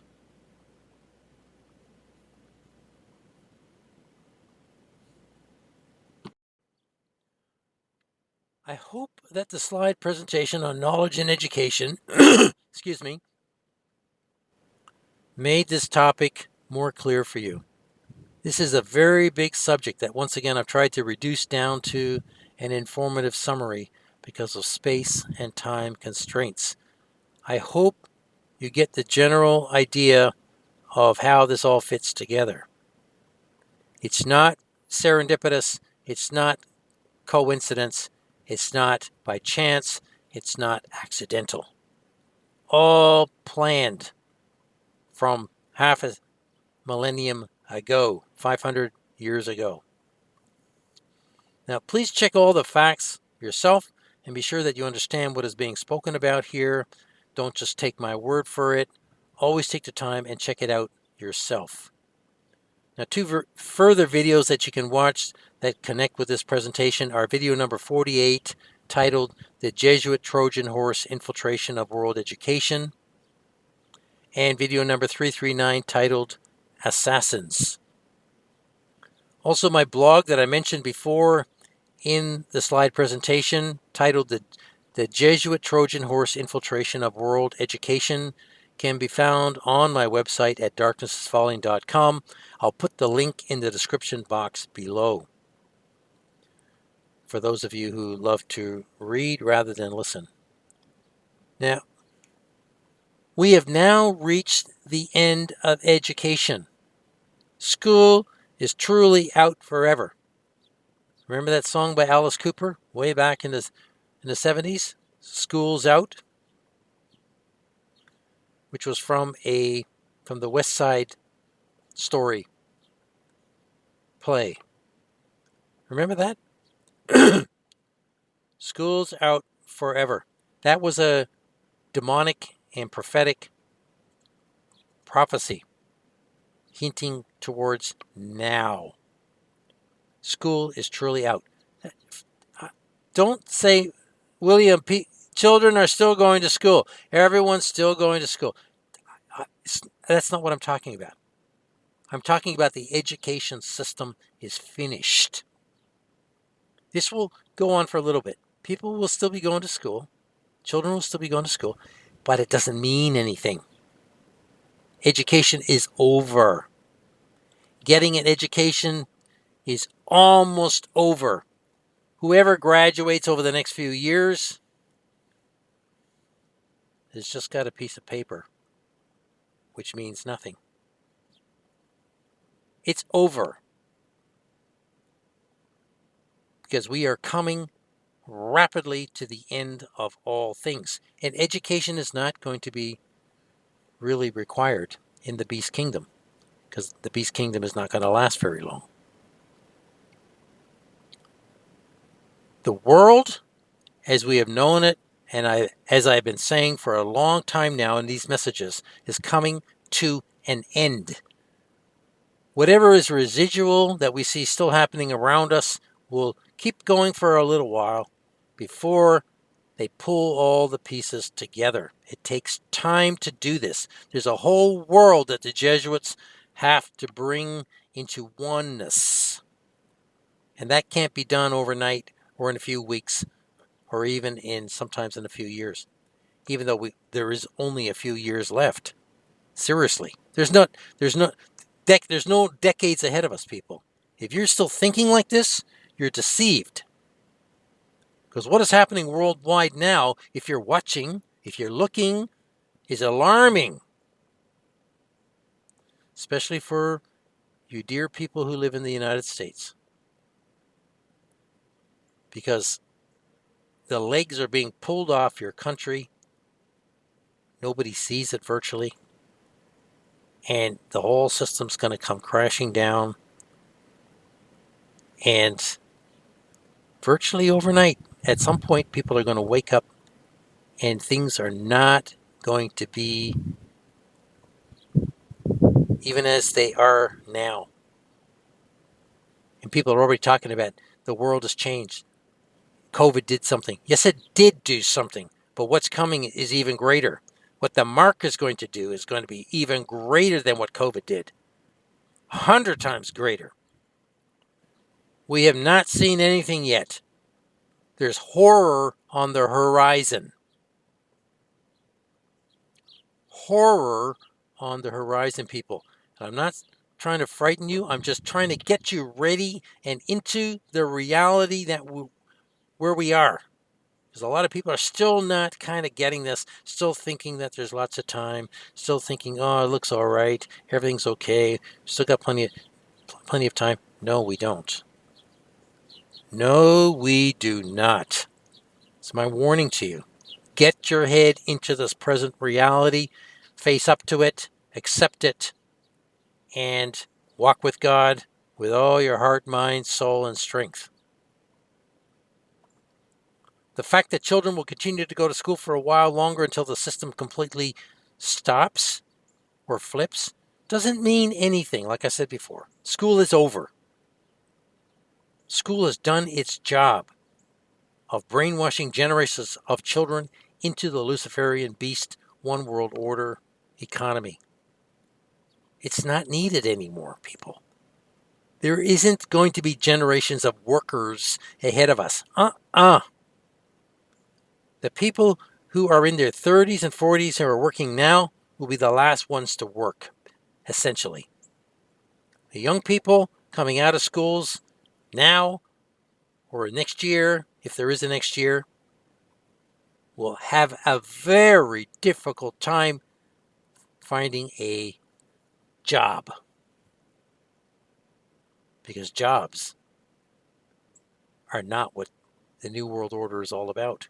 It's not about regular life. It's not about working. It's not about going to work, going to school, studying, getting ahead, making careers, it's not about that. That's not what Satan's kingdom is all about. It's about sickness and suffering and death and wanting to die, but you can't die. And having nothing to do except think about how much pain and suffering and sickness and gloom there is around you. That's what the New World Order is all about, people. And that's exactly what the Bible describes.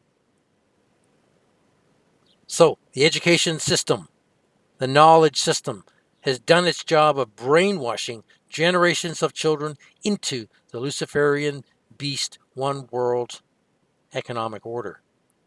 It's over now, though. And that's what it was set up to do. Education wasn't meant to benefit you and I, even though it did. That wasn't the ultimate plan for education. The ultimate plan for education was to bring everything to an end and keep everybody brainwashed and stupid. And it has done that. It has done its job marvelously. That system was there to produce conformity to humanist values and government regulations. And look around you, and what do you see? Everyone doing exactly that. They've all conformed to humanist values, New Age values, and they're all conformed to government regulations. But you say, oh, William, they're protesting here, they're protesting there. It doesn't mean anything, people. Protests will go nowhere, just like they have gone nowhere. You remember those big trucker convoys? Excuse me. Those big trucker convoys during COVID? In Canada, United States, Europe? Tell me, what did they achieve? Did they stop the vaccinations? Did they stop anything? No. Nothing. They achieved nothing. All the street protests happening all over the place now in the United States, Europe, going to go nowhere. These people are all clutching at straws.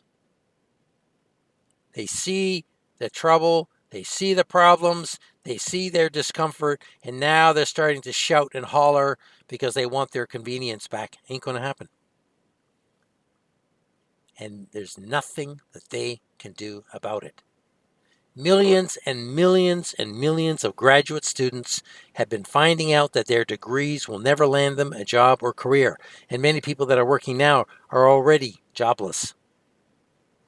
The Jesuits are done with the education idol. They have made their billions from the education system worldwide, and those that still have jobs and a career will soon lose them. Teachers are also leaving the classroom in record numbers worldwide and either being made redundant or quitting or retiring. So education won't be necessary in the future because there is no future. It's a hard reality to face, but it is the truth. I've been trying to bring this to the forefront in many, many video messages for 6 years now. Even if we have 5 years left, 2030, and education won't be needed for almost anything. Most forms of work are going to disappear as AI manages systems and a basic workforce of tradesmen and maintenance people keeps the ship afloat. And that's what we see. What's prominent now? Tradespeople. Who's getting the money at the moment? Tradespeople. Where are all the professionals? Unemployed. And their numbers are growing daily. Farmers are being put out of jobs. Off the farms. Selling their farms. Being disenfranchised. Bankrupted. Where are those people going? They're trying to get trades jobs, you see. They just need the mechanics, the electricians, the plumbers, the carpenters to keep the system going. Oh yeah, they'll need a few computer technicians and things to keep the system going.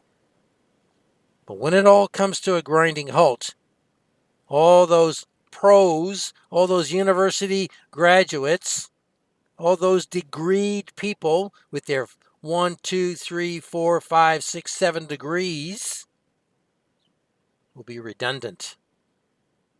Not required anymore. And why would you need that when the world stops? The world is stopping. It's grinding to a halt, people. When the world stops, you don't need all those people to keep things floating. You just need maintenance staff. I hope you're understanding what I'm talking about. We're now already living in a dystopian world, but amazingly, no one sees it.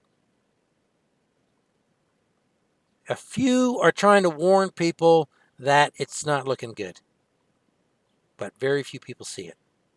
There are virtually no jobs, no new jobs, no one can afford a house, unemployment rising fast, The money system is changing fast. Cards are being phased out. Yes, they are. Get ready. ICE cars, or internal combustion engine, or gasoline cars, diesel cars, are slowly being phased out. Yes, they are. I've talked about this in a few videos. Airlines are shutting down routes and moving to other countries. They're abandoning the USA. Less people are flying. Numbers have dropped dramatically. I've seen so many videos where with somebody walking through an international airport with only a few souls wandering around. This is peak summer. Where is everybody? They're not traveling. You either can't afford to travel, or they've seen the warnings. They're scared about getting on an airplane. Whatever. They're sick. Whatever the reason, less people are now flying, and it's dramatic. The whole world trade system is being dismantled right now. Everything's going backwards, just the way the Jesuits like it. And we have never witnessed this before in history. We're slowly moving into a medieval technocracy. That's where we're heading, people. High tech and low tech, living together, people living in poverty. That's where this is all heading. So heads up, and be paying attention, be sober and alert, and be walking with God every minute of the day. Please consider carefully where you are spiritually right now and do what God is telling you to do. Don't wait. If there's ongoing sin in your life, then get rid of it. Stop it. You know what you're doing wrong. You don't need me to tell you or anyone else. Your conscience is telling you what is wrong. Obey your conscience. Stop sinning and get right with God. Get rid of all false teachings also. No reason to be hanging on to any of these false Protestant teachings, Catholic teachings, science teachings.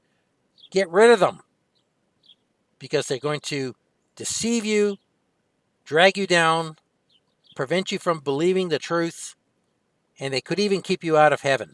Yes, they can.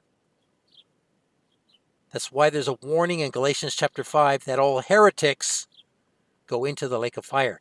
And a heretic is somebody who holds on to false doctrine, false teaching. Everything I've been teaching in this video series, and there's more than 80 videos teaching Bible doctrine, everything I've been teaching is correct. And I've made sure it was correct. And it's taken me 45 years to get it all correct. So if you want to get it correct, please go back and do your study and listen to the videos. Many of the videos, even though the titles are a little bit ambiguous, you'll be able to tell which ones are doctrine and which ones relate to the Jesuit Roman enterprise. Find them, seek them out, listen to them, get your doctrine right before it's too late. Time really is very short. If you can hear my excitement and my passion, it's because I am. I see this. And I'm trying to warn you. And there's no way to warn somebody without some sense of alarm in their voice, some sort of sense of excitement. And that's what you're hearing from me. Now, I don't know how many more messages I'll be able to post. I always say this. I haven't been well. I'm fighting pain even as I talk to you. It's just the way it is. I'm not asking for sympathy. I'm only asking for your prayers. For those of you who have been praying for me, I feel it. I'm feeling it. Doesn't mean that I'm without pain all the time. It just means that I feel that strength. I feel God working in me, even though I'm damaged goods. So please keep praying for me. I ask for that and that only. But I don't know. It's taken me 2 weeks to get this video together because of the pain and having to go and lie down and get back up again and work for a little while and then going back. It shatters my concentration, the pain. So it's very difficult to deal with, as some of you already probably know and have experienced. I'm not telling many of you. I'm not telling you something new. I'm just telling you this is what's happening with me now. It's where I'm at, and I don't know the final resolution of this. I don't know how this is all going to work out.